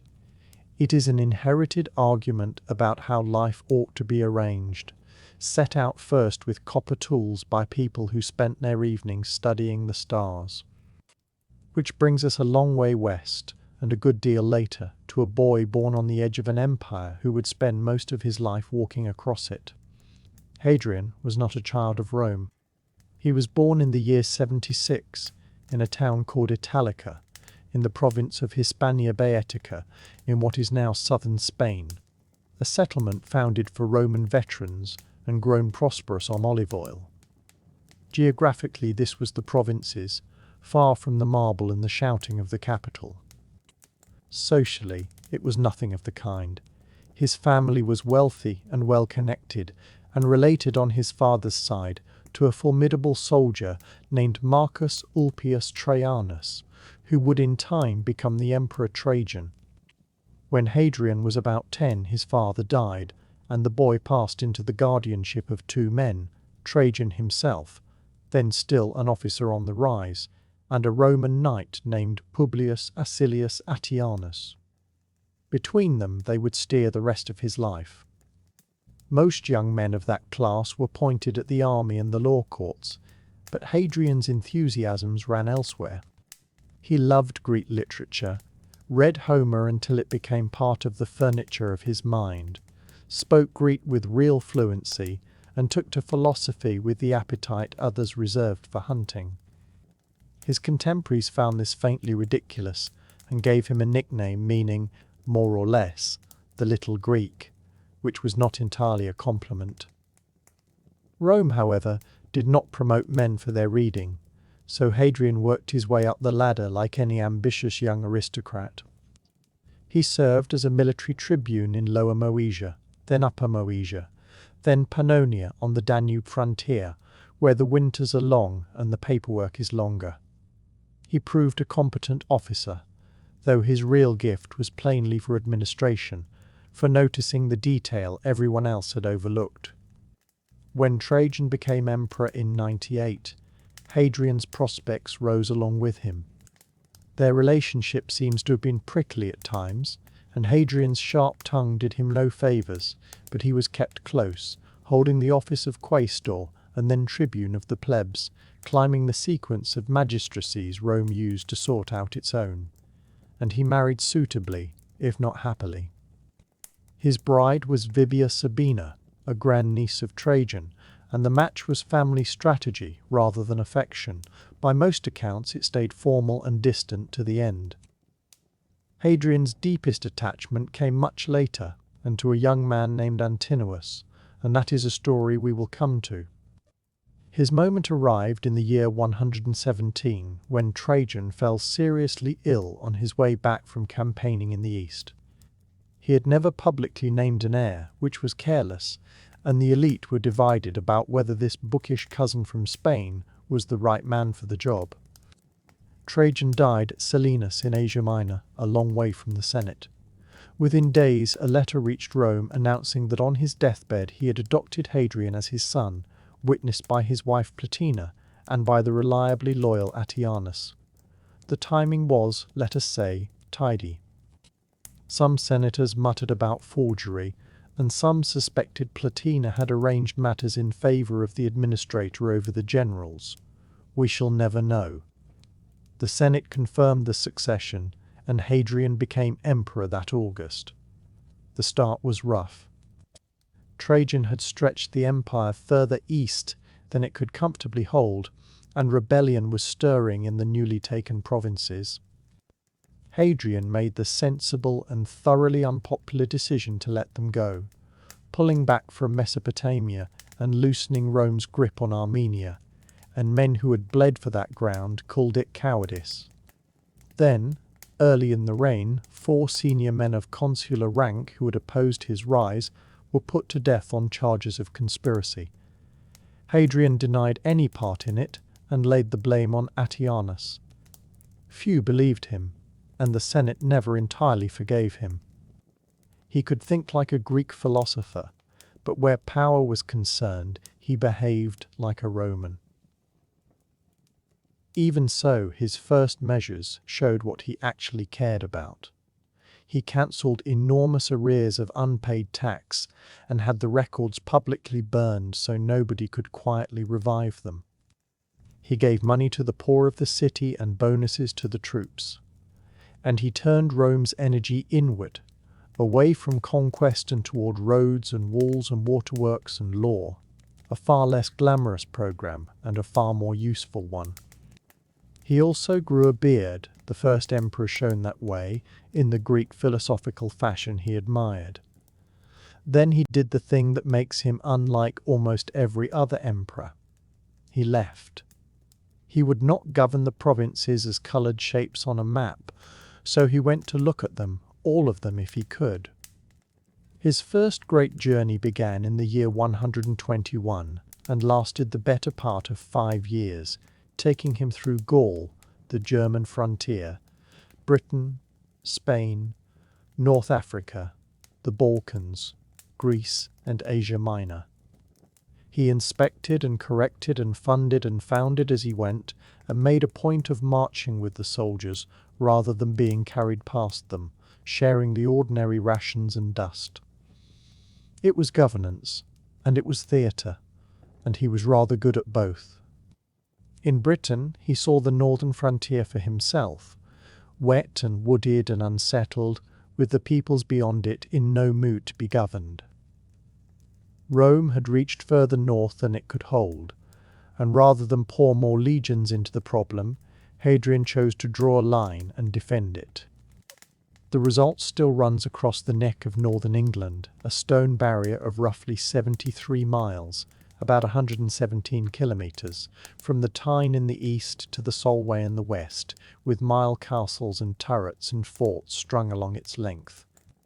It was practical, controlling movement and trade and taxing whoever crossed. But it was also an argument written in stone. Rome would keep what it had and stop reaching. In North Africa, the emperor turned his attention to the long, sunlit frontier where farmland thinned out into scrub and stone. He inspected the forts that guarded the grain roads, walked the parade grounds in a summer heat that would have flattened a lesser man, and watched the soldiers of the 3rd Augustan Legion put through their drills at Lambaesis. What he said to them afterwards was thought worth cutting into stone, and fragments of that speech survive to this day, so we can still hear, faintly, the tone of a commander who noticed things. He praised the units that had trained well. He offered gentle correction to those who had not. He mentioned the difficulty of the ground and the weight of the equipment, because he had carried both himself. There is something quietly touching about the ruler of the known world, taking the trouble to tell a cavalry squadron that their manoeuvre over rough terrain had gone better than it looked. In Asia Minor he opened the treasury for public works, for temples and colonnades, and the sort of civic improvement a city remembers for centuries. In Egypt he was received with the reverence given to a living god, and he sailed up the Nile in a flotilla of barges, past temples already older to him than he is to us. It is said that on that river he came close to losing his life in the water, one of those brief episodes the ancient writers mention, and then hurry past, leaving us to picture the moment of alarm, the wet and undignified rescue, and the way in which nobody afterwards was permitted to laugh. Wherever he travelled, he was stitching the empire together with his own presence. But of all the places he went, his heart belonged to Greece. Hadrian loved Hellenic culture with the uncomplicated devotion of a man who had found, early in life, exactly the thing he wanted to think about for the rest of it. He loved the language, the philosophy, the sculpture, the sheer argumentative brilliance of the place. He was initiated into the mysteries at Eleusis, that ancient rite about which the initiated famously kept their promise not to speak, so that even now nobody properly knows what happened inside the hall. He kept philosophers around him, funded their schools, and endured their opinions. As a young man he had been nicknamed the Little Greek, a small jab at his enthusiasm for a culture some older Romans thought a touch too refined for a soldier. He did not take offence, he simply agreed with them and carried on. Some accounts connect that enthusiasm to his beard. Roman men of the earlier empire were clean-shaven as a matter of course, and their emperors were shown that way on the coinage. Hadrian appears bearded in the manner of a Greek philosopher, and the fashion outlasted him by generations. In Athens he finished what others had abandoned. The great temple of Olympian Zeus had stood half-built for something like 6 centuries, a monument to good intentions running out of money, and Hadrian brought it at last to completion, an act of patience carried out on a civic scale. He built a library beside the marketplace, a colonnaded courtyard with a pool and a garden, and rooms for scrolls, about the closest thing the ancient world had to a place where a person could sit quietly with a book and be left alone. He tried to draw the Greek cities together into a league founded on shared descent and shared pride. And near the temple a gateway was raised bearing 2 inscriptions, one on each face. On one side, looking back towards the old town, the words say that this is Athens, the ancient city of Theseus. On the other, facing the new quarter, they say that this is the city of Hadrian. Whether that was flattery from the Athenians or the emperor's own small joke, it survives as one of the most confident pieces of signposting in history. His journeys were never holidays. They were government carried out on foot and horseback and shipboard. By turning up in person, dusty and travel-worn, in provinces that had not seen an emperor in living memory, he reminded the far edges of the world that they had not been forgotten. He was not merely the ruler in Rome. He was the ruler on their roads, in their markets, at their temple steps, breathing the same warm air they did. And everywhere he went, he built. This was not policy for Hadrian, so much as pleasure. His reign became a golden season for architecture, when concrete and marble were used to make arguments as much as buildings, and when a bathhouse or an aqueduct in a distant town could serve as a quiet statement about what the empire was for. The most famous thing he raised still stands in the middle of Rome, roofed and whole, after 19 centuries. The Pantheon had burned in an earlier form, and Hadrian's builders replaced it with something extraordinary, an enormous rotunda crowned by a dome of unreinforced concrete, wider than any dome that would be built for well over 1,000 years afterwards. The engineers made the walls thick at the base and thinner as they rose, and mixed heavy stone into the lower concrete and light volcanic pumice into the upper, so that the whole vault grows lighter as it climbs, like something slowly exhaling. They carved the inner surface into rows of sunken square panels, which lifted weight out of the ceiling. At the very top, they simply left a hole. A round opening to the sky, some 9 meters across, through which the light comes down in a slow-moving column that travels across the marble floor as the day passes. Rain comes in too, and there are drains cut into the paving to take it away. It is a building that lets the weather indoors on purpose. When it was finished, Hadrian did something characteristic and slightly maddening for historians. He put the original builder's name back across the front, so the inscription still credits Agrippa, a man who had been dead for well over a century. Modesty, perhaps, or a deep courtesy towards the past. Either way, it is entirely in keeping with him. Then there was the villa he made for himself in the hills at Tivoli, east of the city, where the air is cooler and the water runs clean. Calling it a villa undersells it considerably.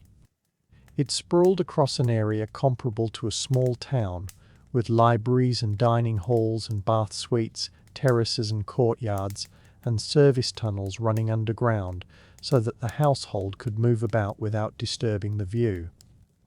Hadrian had walked the empire, and he brought pieces of it home in stone, Egyptian statuary and a long reflecting canal remembering a famous waterway near Alexandria, Greek porticos, and a small round island in a moat where the emperor could withdraw with the little bridge pulled back behind him. What made it strange and wonderful was that it was, in part, a collection, and b, for an hour or two, nobody's ruler at all. It was less a house than a mind laid out in gardens. Across the provinces the works multiplied.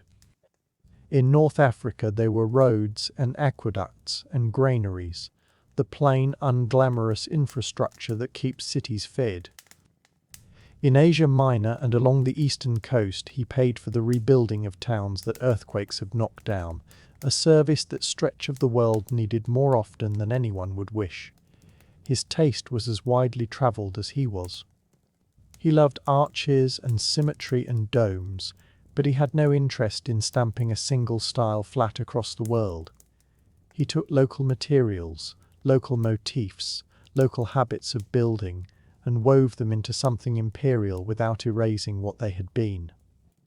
Architecture for him was philosophy you could stand inside. It said, without needing to say it, that Rome was not simply a place on a map, but an idea, and that this was what the idea looked like once you built it. Of all the people who travelled at his side through those years, one left a deeper mark on him than any other. Antinous was a young man from Bithynia in what is now northern Turkey, who entered the emperor's circle in the middle of the 20s of that century. The ancient descriptions agree on his beauty and on a certain quiet in his manner.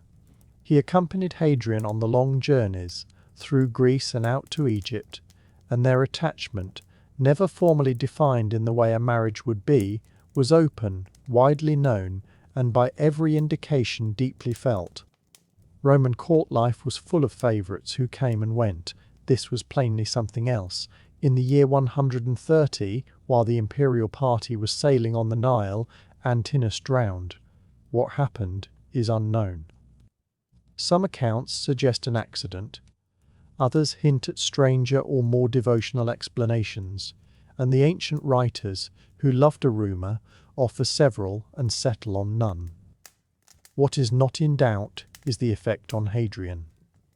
He wept, one source says, like a woman, which in the mouth of a Roman senator was meant as criticism and reads now as a description of a man in pieces. Emperors were expected to absorb loss with a stone face.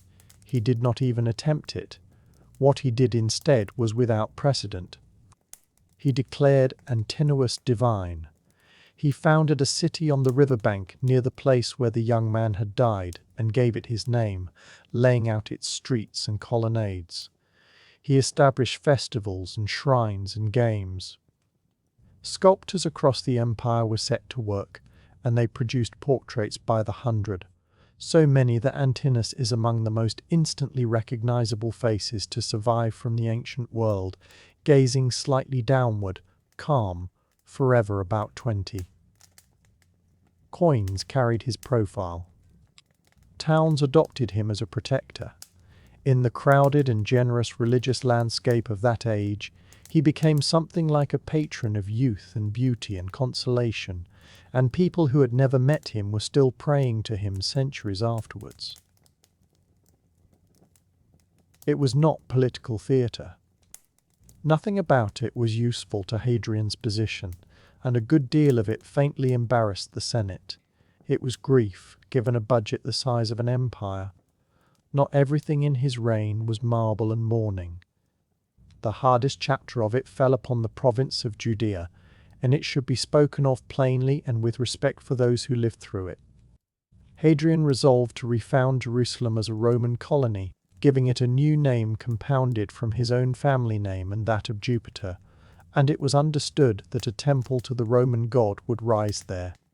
To the Jewish population, whose own temple had been destroyed some 60 years earlier, and whose holiest ground this was, the plan was intolerable.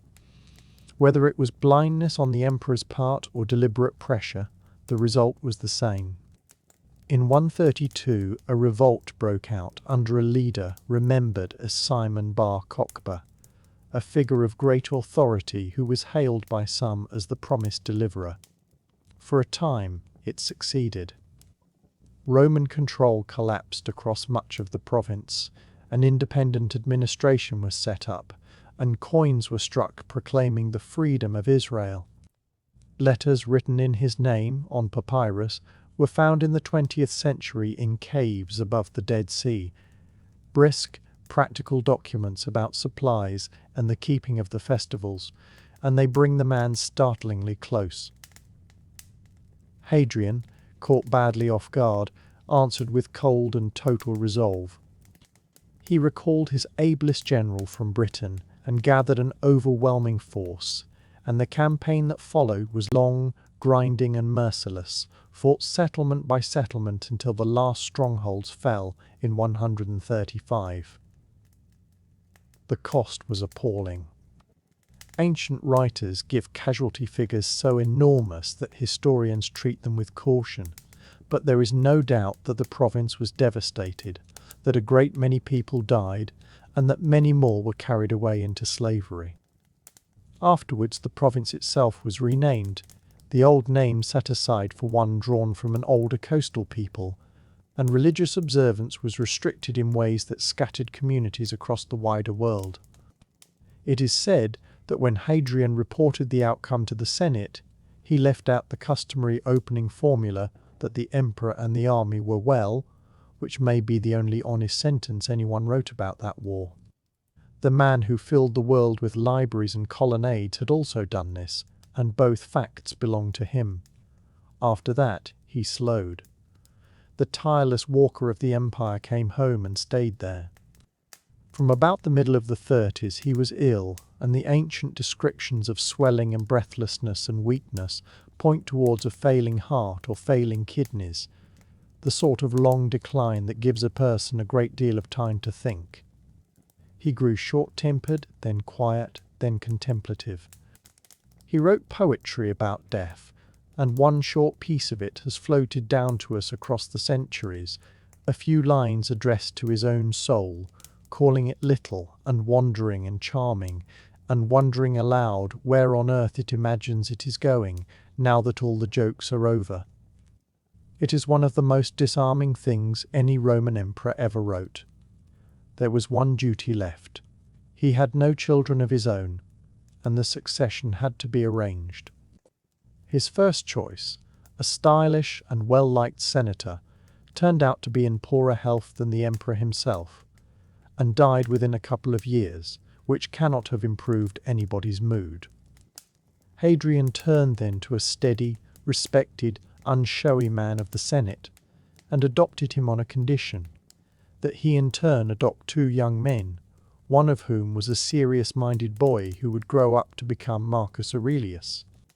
In a single afternoon of legal paperwork, a dying man arranged the next 2 generations of Roman government, and arranged them remarkably well. His last months were spent near the sea, and among his own creations, the statues and gardens, and remembered landscapes he had assembled.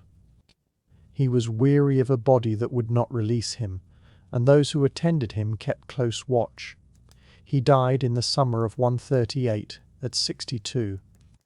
His ashes were laid in the enormous drum-shaped tomb he had built for himself on the far bank of the Tiber, a building so solid that later ages turned it into a fortress and then a castle, and it stands there still, looking across the water at the city he never quite stayed in. He left an empire no larger than the one he had inherited, and that was rather the point. His achievement was consolidation rather than conquest, which in an age hungry for triumphs took a peculiar kind of nerve. The wall in the north still runs over its hills, a line that said, calmly, that Rome had an edge and knew where it was.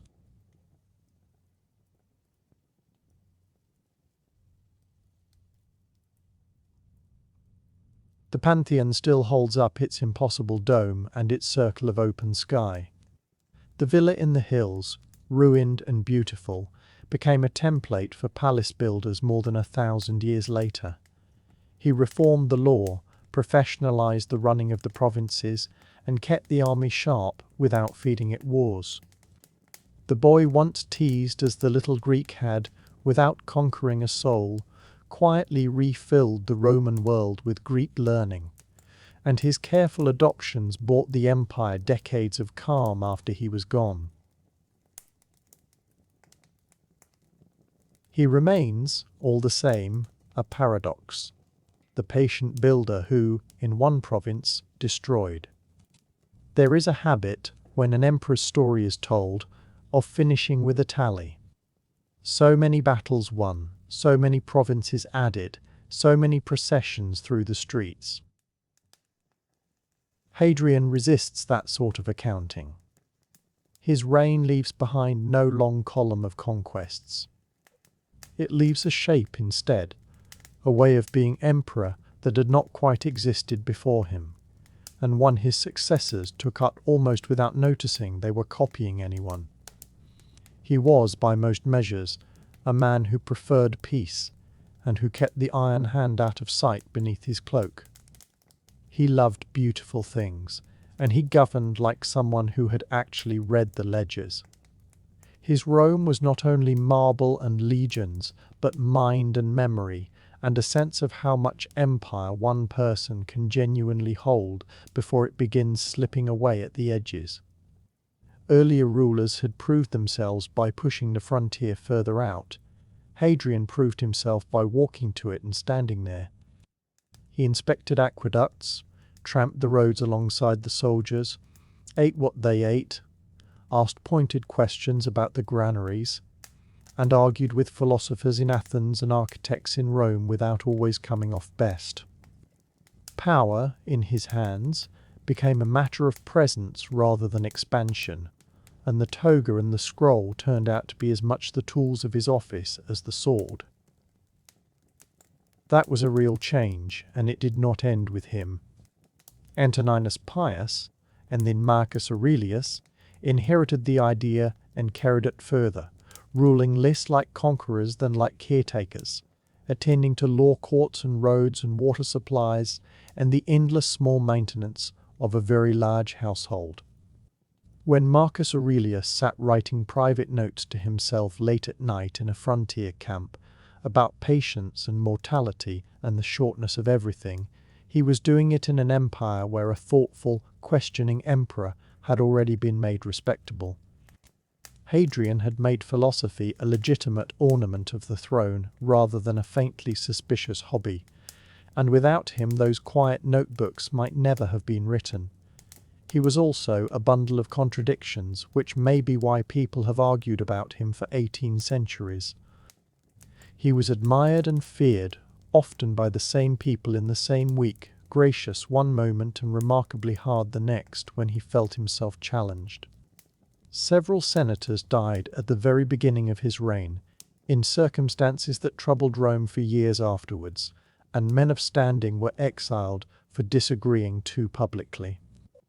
And there was the terrible war in Judea, the revolt led by Simon Bar Kokhba, which broke out late in his life and was put down with a severity that left deep and lasting scars and a grief remembered to this day, and none of that should be smoothed over. The man who spoke so warmly of moderation could act with cold and exacting ruthlessness when he judged his own authority to be at stake. In private, he seems to have been a melancholy sort, given to brooding and to writing verses.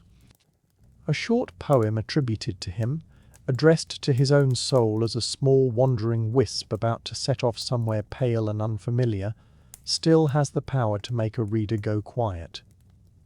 It is not the voice of a warlord, but of somebody lying awake thinking about endings, and his grief for Antinous, the young man he loved and lost in the Nile, that great public mourning which filled the empire with statues, named a city after him, and set a star in the sky in his memory, sits oddly against the marble mask of imperial dignity. It was one of the rare occasions when a Roman emperor let the world watch him simply grieve, and it has kept him human in a way most of his colleagues are not. Even in dying, he arranged to remain visible. The great drum-shaped tomb he raised for himself on the far bank of the Tiber still stands, long after it stopped being a tomb. It became a fortress, then a refuge for popes, then a prison, then a museum, and it is known now as the Castel Sant'Angelo, a grey cylinder that has outlasted every purpose given it.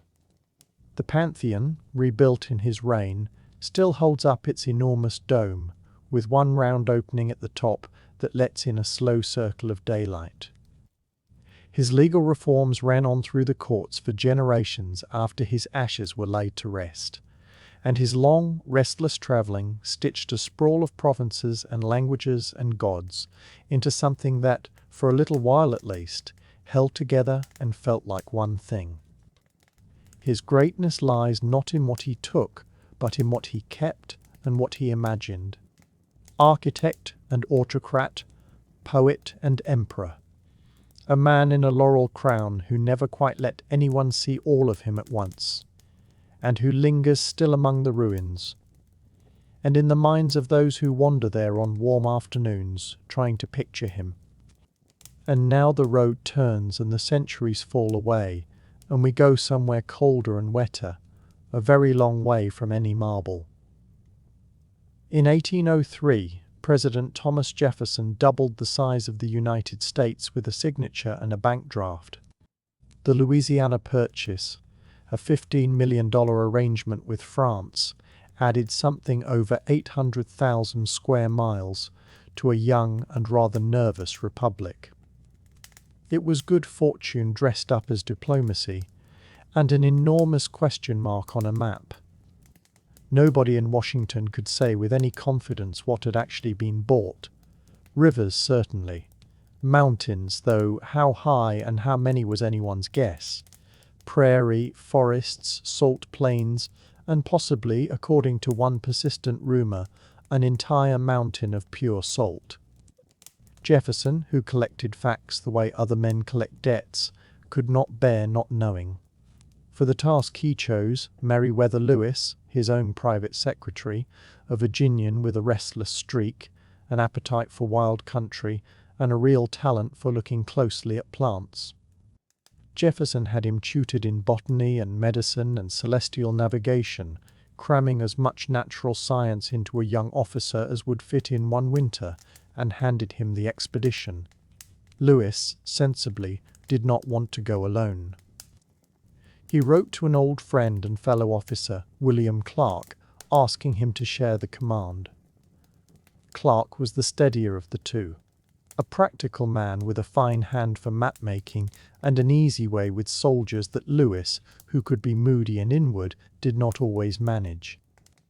Officially, only one of them held the higher commission, a piece of army bookkeeping. The two of them simply ignored. To every man on the expedition they were both captains, and that quiet decision turned out to be one of the strongest things about the enterprise. Jefferson's written instructions were detailed and rather beautiful, in the way a very curious person's shopping list can be. Follow the Missouri to its source. Find out whether a practical water route ran through to the Pacific, that long-hoped-for passage across the continent. Record the soil, the weather, the minerals, the animals, the plants, the rivers. And above all, treat with the many nations already living on that land, establish trade, learn their languages and customs, and behave so as to make future dealings possible. The country they were being sent to describe was not empty. It was home to dozens of sovereign nations with their own long histories, their own alliances and rivalries, and trade networks that had carried goods across the plains for generations. The Americans were arriving as strangers in somebody else's world, and their survival would depend on how well they understood that. The supplies piled up through the winter. Compasses and sextants, a chronometer that cost a small fortune and lost time anyway, microscopes, ink, paper by the ream, medicines, powder, salt and tools. Gifts for the leaders they would meet, beads and mirrors and cloth and knives, and peace medals stamped with Jefferson's profile. And one item Lewis was especially proud of, a collapsible iron boat frame of his own design, meant to be covered with hides, and floated triumphantly down some western river. It looked wonderful on paper. In due course, it would disappoint him profoundly. Dozens of men were recruited, most of them soldiers, and the company took the name that has followed them through every history book since, the Corps of Discovery.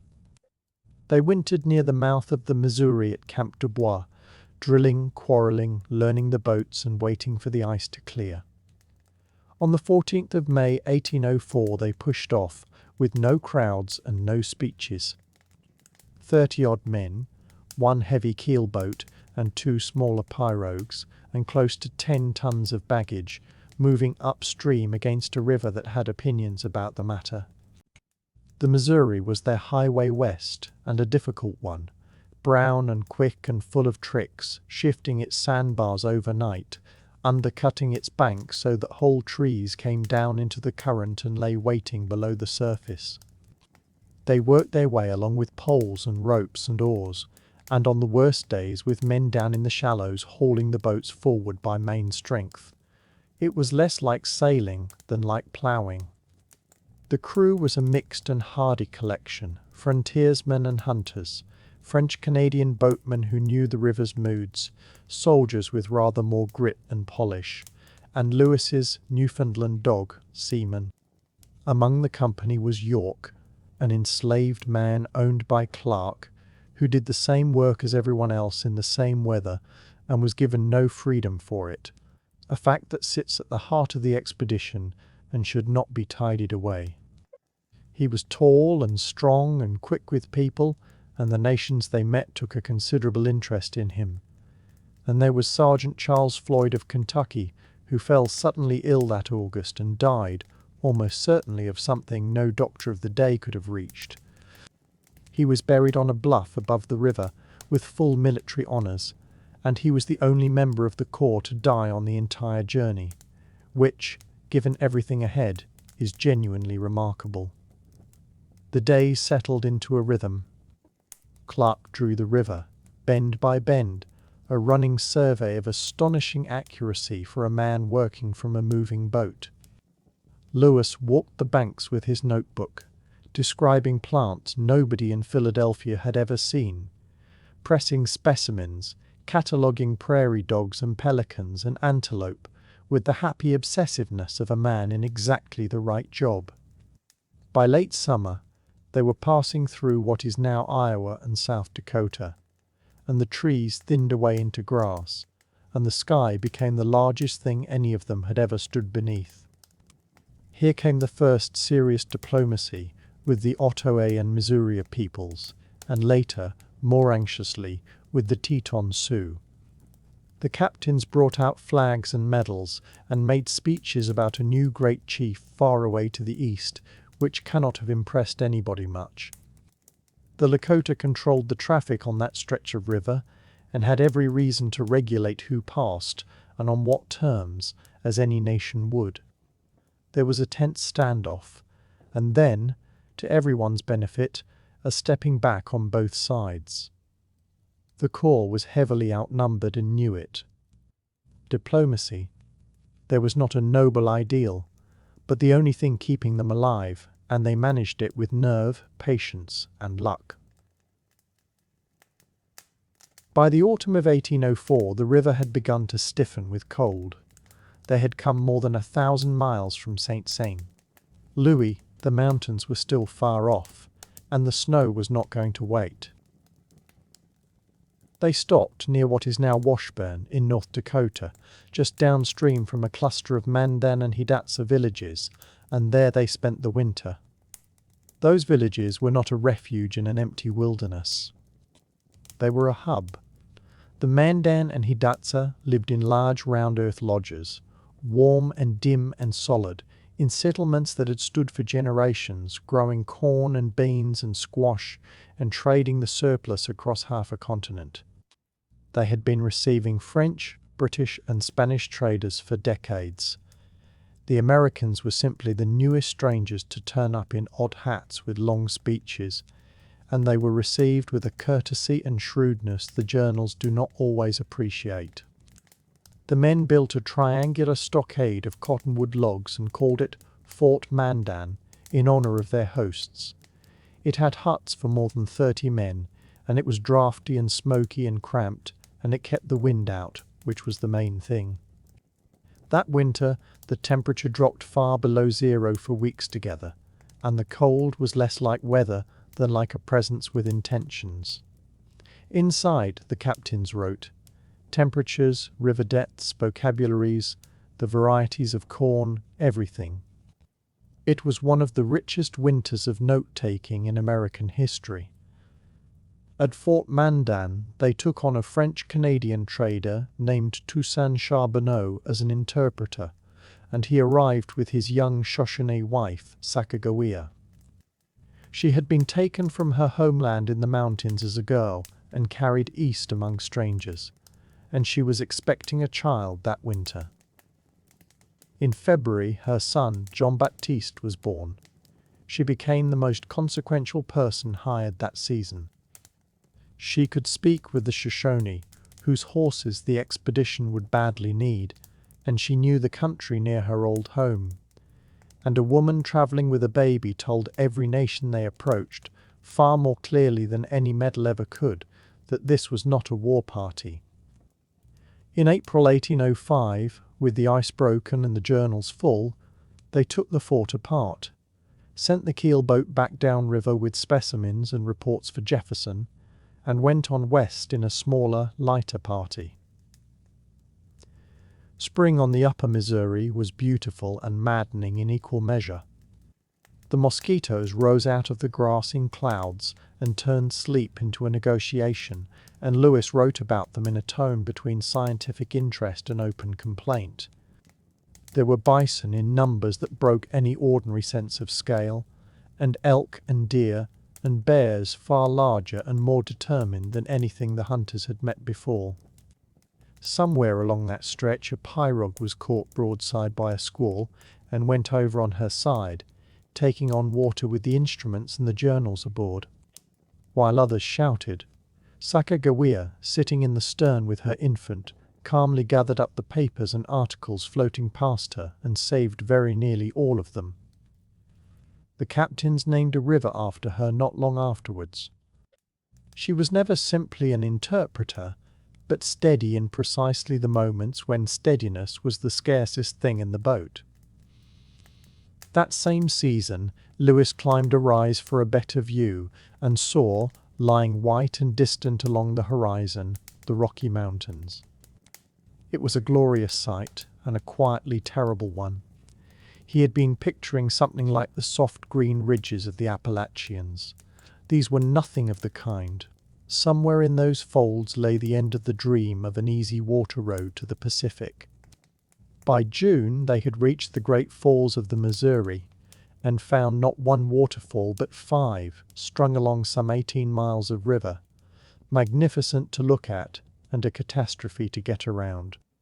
It took nearly a month to haul the boats and the baggage overland on homemade cottonwood carts, over ground studded with cactus, in heat and hail and wind, and most of them called it the hardest labor of the journey.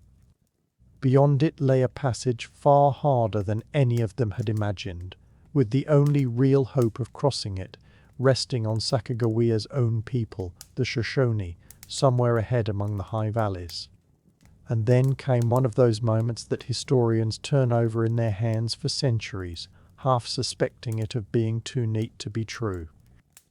When the Corps finally sat down with the Shoshone, in that high, clear country of cold streams and sagebrush, Sacagawea looked at the leader of the band and knew his face.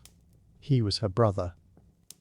She had been taken from these people as a girl, carried east, married into another life, and now she had come back over the mountains with a party of strangers and a baby on her back, and here he was, older, careworn, alive.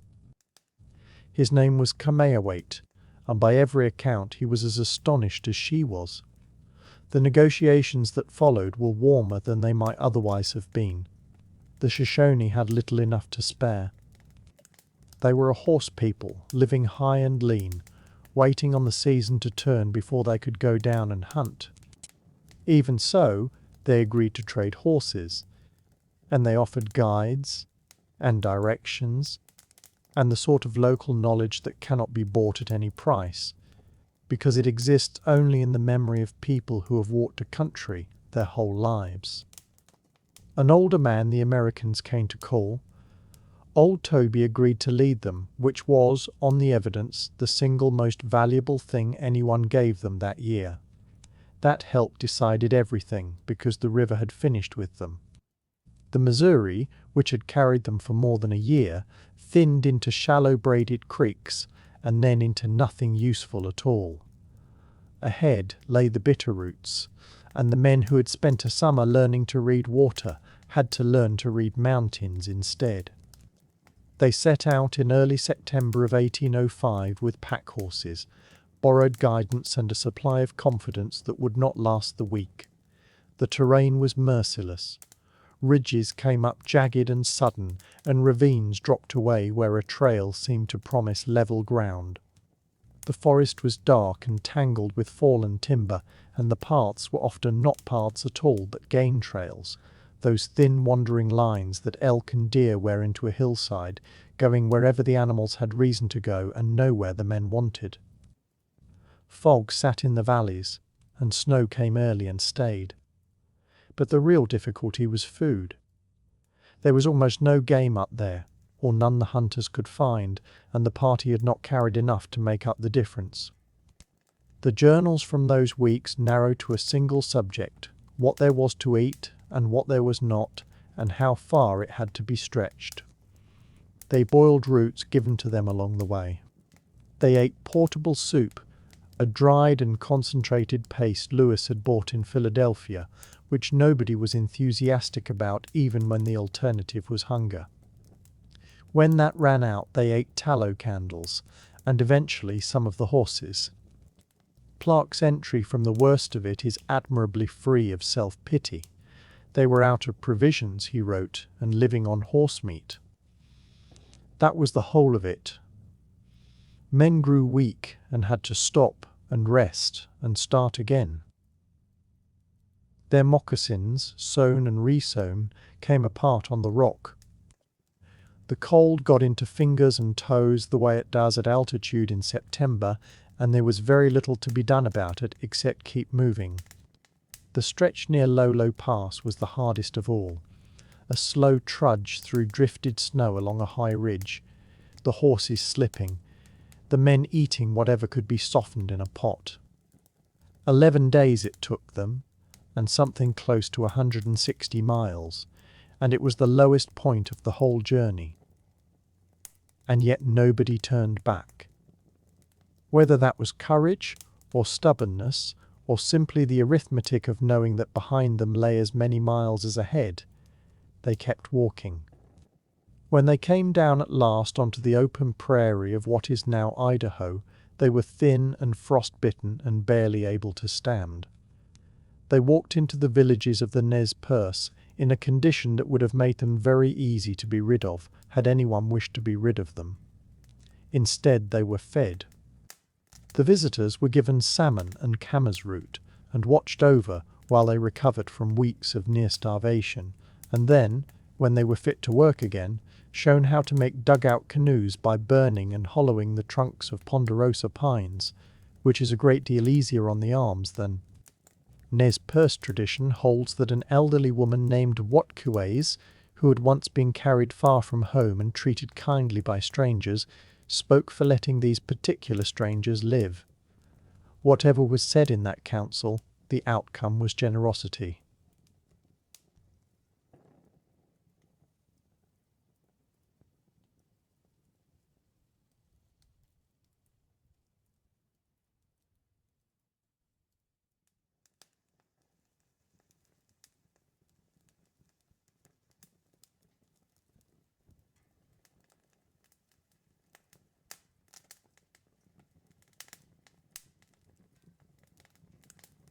The Nez Perce also agreed to keep the expedition's horses until it came back through, and they did.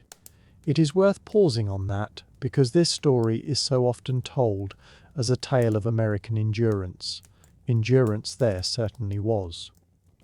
But the expedition survived the bitter roots because other people chose, more than once, to be generous to exhausted arrivals who had almost nothing to offer in return. Resting there, mending, eating properly for the first time in a month, the two captains could look west and permit themselves a certain amount of hope.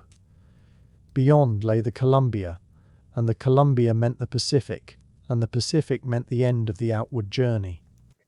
They pushed off in their new canoes in early October, heavy with gear and specimens and notebooks and men, and discovered fairly quickly that the Columbia was not a river inclined to be helpful. At Celilo Falls the water dropped in a roar that could be heard long before it was seen, and further down, at the Narrows, the whole weight of the river was squeezed between walls of black basalt into a channel a fraction of its width, and came through standing up in waves. The canoes rode low and handled badly. More than once a boat came close to going over, and with it the maps, the plant samples, the journals, everything the expedition existed to bring home. That any of it survived is partly skill and largely luck. The country was crowded with people which surprised them, though it should not have. Along the Columbia lived Chinookan and Sahaptian-speaking nations whose whole prosperity was built on salmon, and salmon in numbers the visitors could not quite believe. The men watched fish taken from wooden platforms built out over the rapids, dried on racks by the thousand, then packed and traded up and down the river and far inland. They admired the great cedar plank houses, long and dim and warm, and the canoes, which were finer than anything the Corps had built, carved with a swept prow and balanced to ride heavy water. These were not isolated communities meeting the outside world for the first time. They were experienced traders who had been dealing with ships along the coast for years, who knew what goods were worth and were entirely capable of noticing when a stranger's offer was thin. Some welcomed the newcomers. Others were courteous and unenthusiastic and plainly wished them a little further along. And it rained. The further west they travelled, the greener and wetter the world became, until they were moving through forests so lush it seemed almost extravagant, and so damp that nothing ever dried again. Gunpowder was guarded like treasure, sealed in lead canisters that could be melted down into shot once emptied, which was one of the cleverer ideas of the whole venture. The journals of this stretch have the tone of men writing with cold hands under a dripping shelter, describing weather that has stopped being weather and become a condition of life.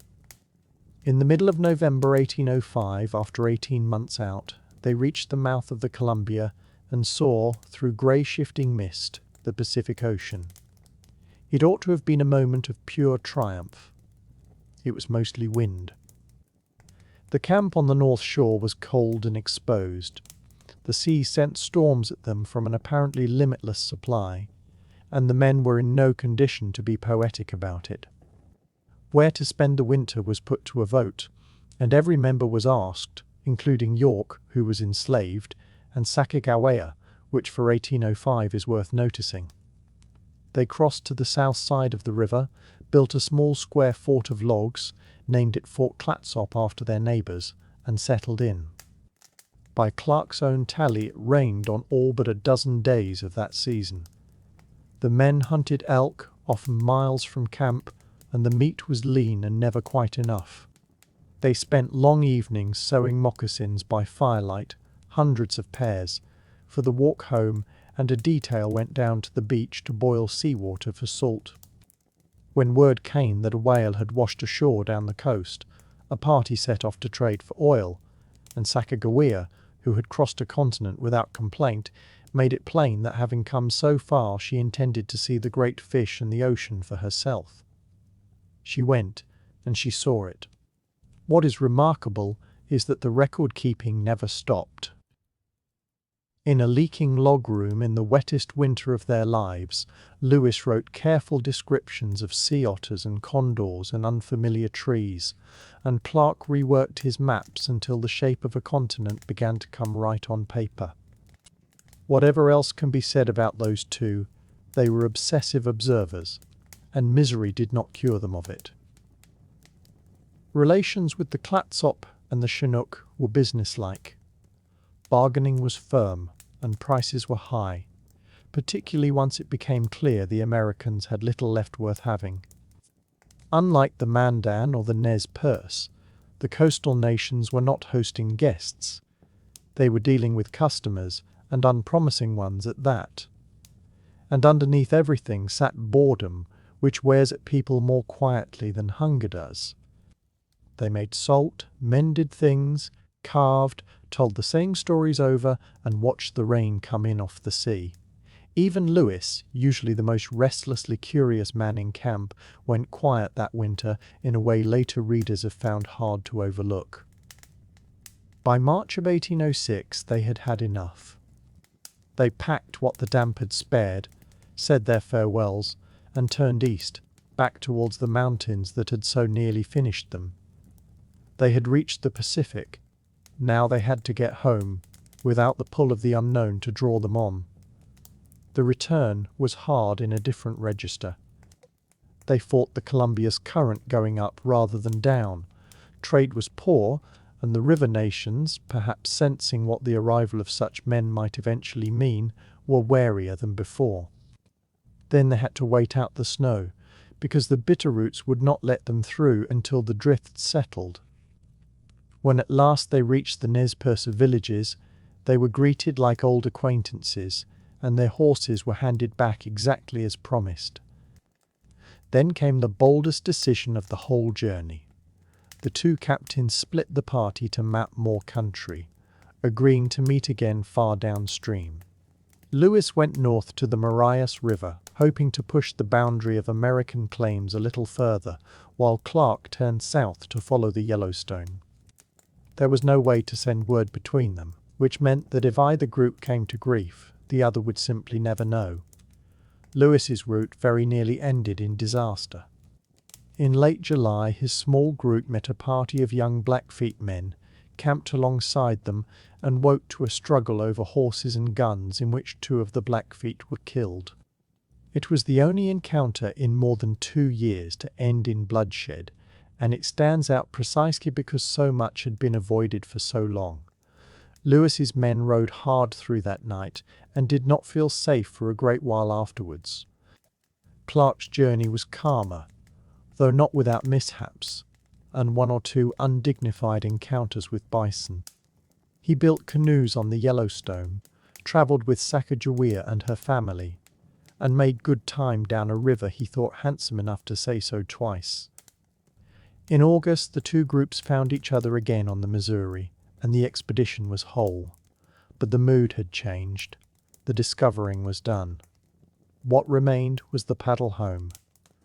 The current carried them fast now, 60 and 70 miles in a day, where once they had fought for 10. On the 23rd of September 1806, they came ashore at St. Louis in worn-out clothes, with weathered faces and swollen bundles of stained paper, and were met not with a parade, but with astonishment. Most people had assumed they were dead. In a little over 2 years they had covered some 8,000 miles, crossed a mountain range twice, met more than 50 native nations, and described hundreds of plants and animals unknown to the science of their day. The maps they brought back were startlingly good, and they would shape how the continent was imagined for generations. Afterwards, the two men's lives went very different ways. Meriwether Lewis was made governor of the Louisiana Territory, and did not flourish in it. He struggled with debt, with the paperwork, and with a heaviness of spirit the journals hint at more than once. In 1809 he died at an inn on the Natchez Trace, and whether it was by his own hand or another's has been argued ever since. William Clark spent decades as an administrator and an authority on the West, and named his first son Meriwether Lewis Clark, which tells you something about what the friendship had meant to him. Sacagawea went back west with her husband and her son. Most accounts place her death only a few years later, though some traditions hold that she lived far longer and died an old woman out on the plains, and her memory has grown steadily larger ever since.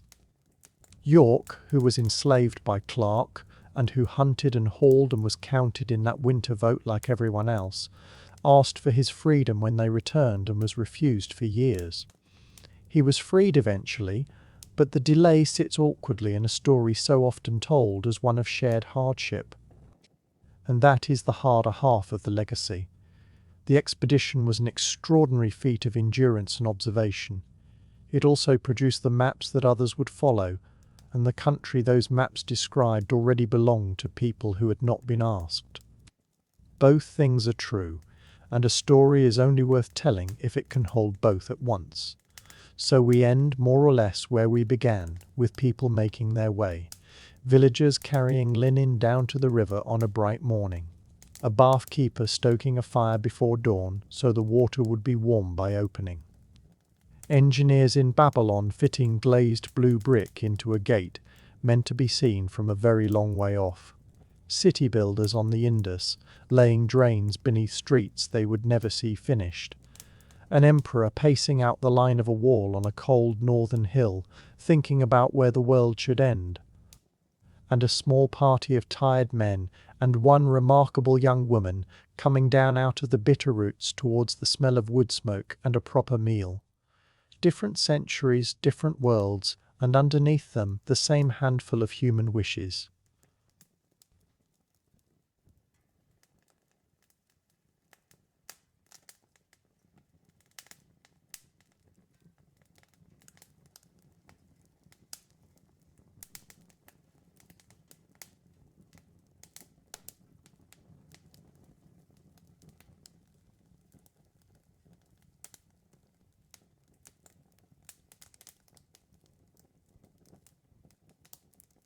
See what lies over the next range of hills, and then find the way home again. The fires are banked now, the lamps are low, and all those long journeys are safely finished. Nothing more needs doing tonight. The world has gone quiet, and the story can rest.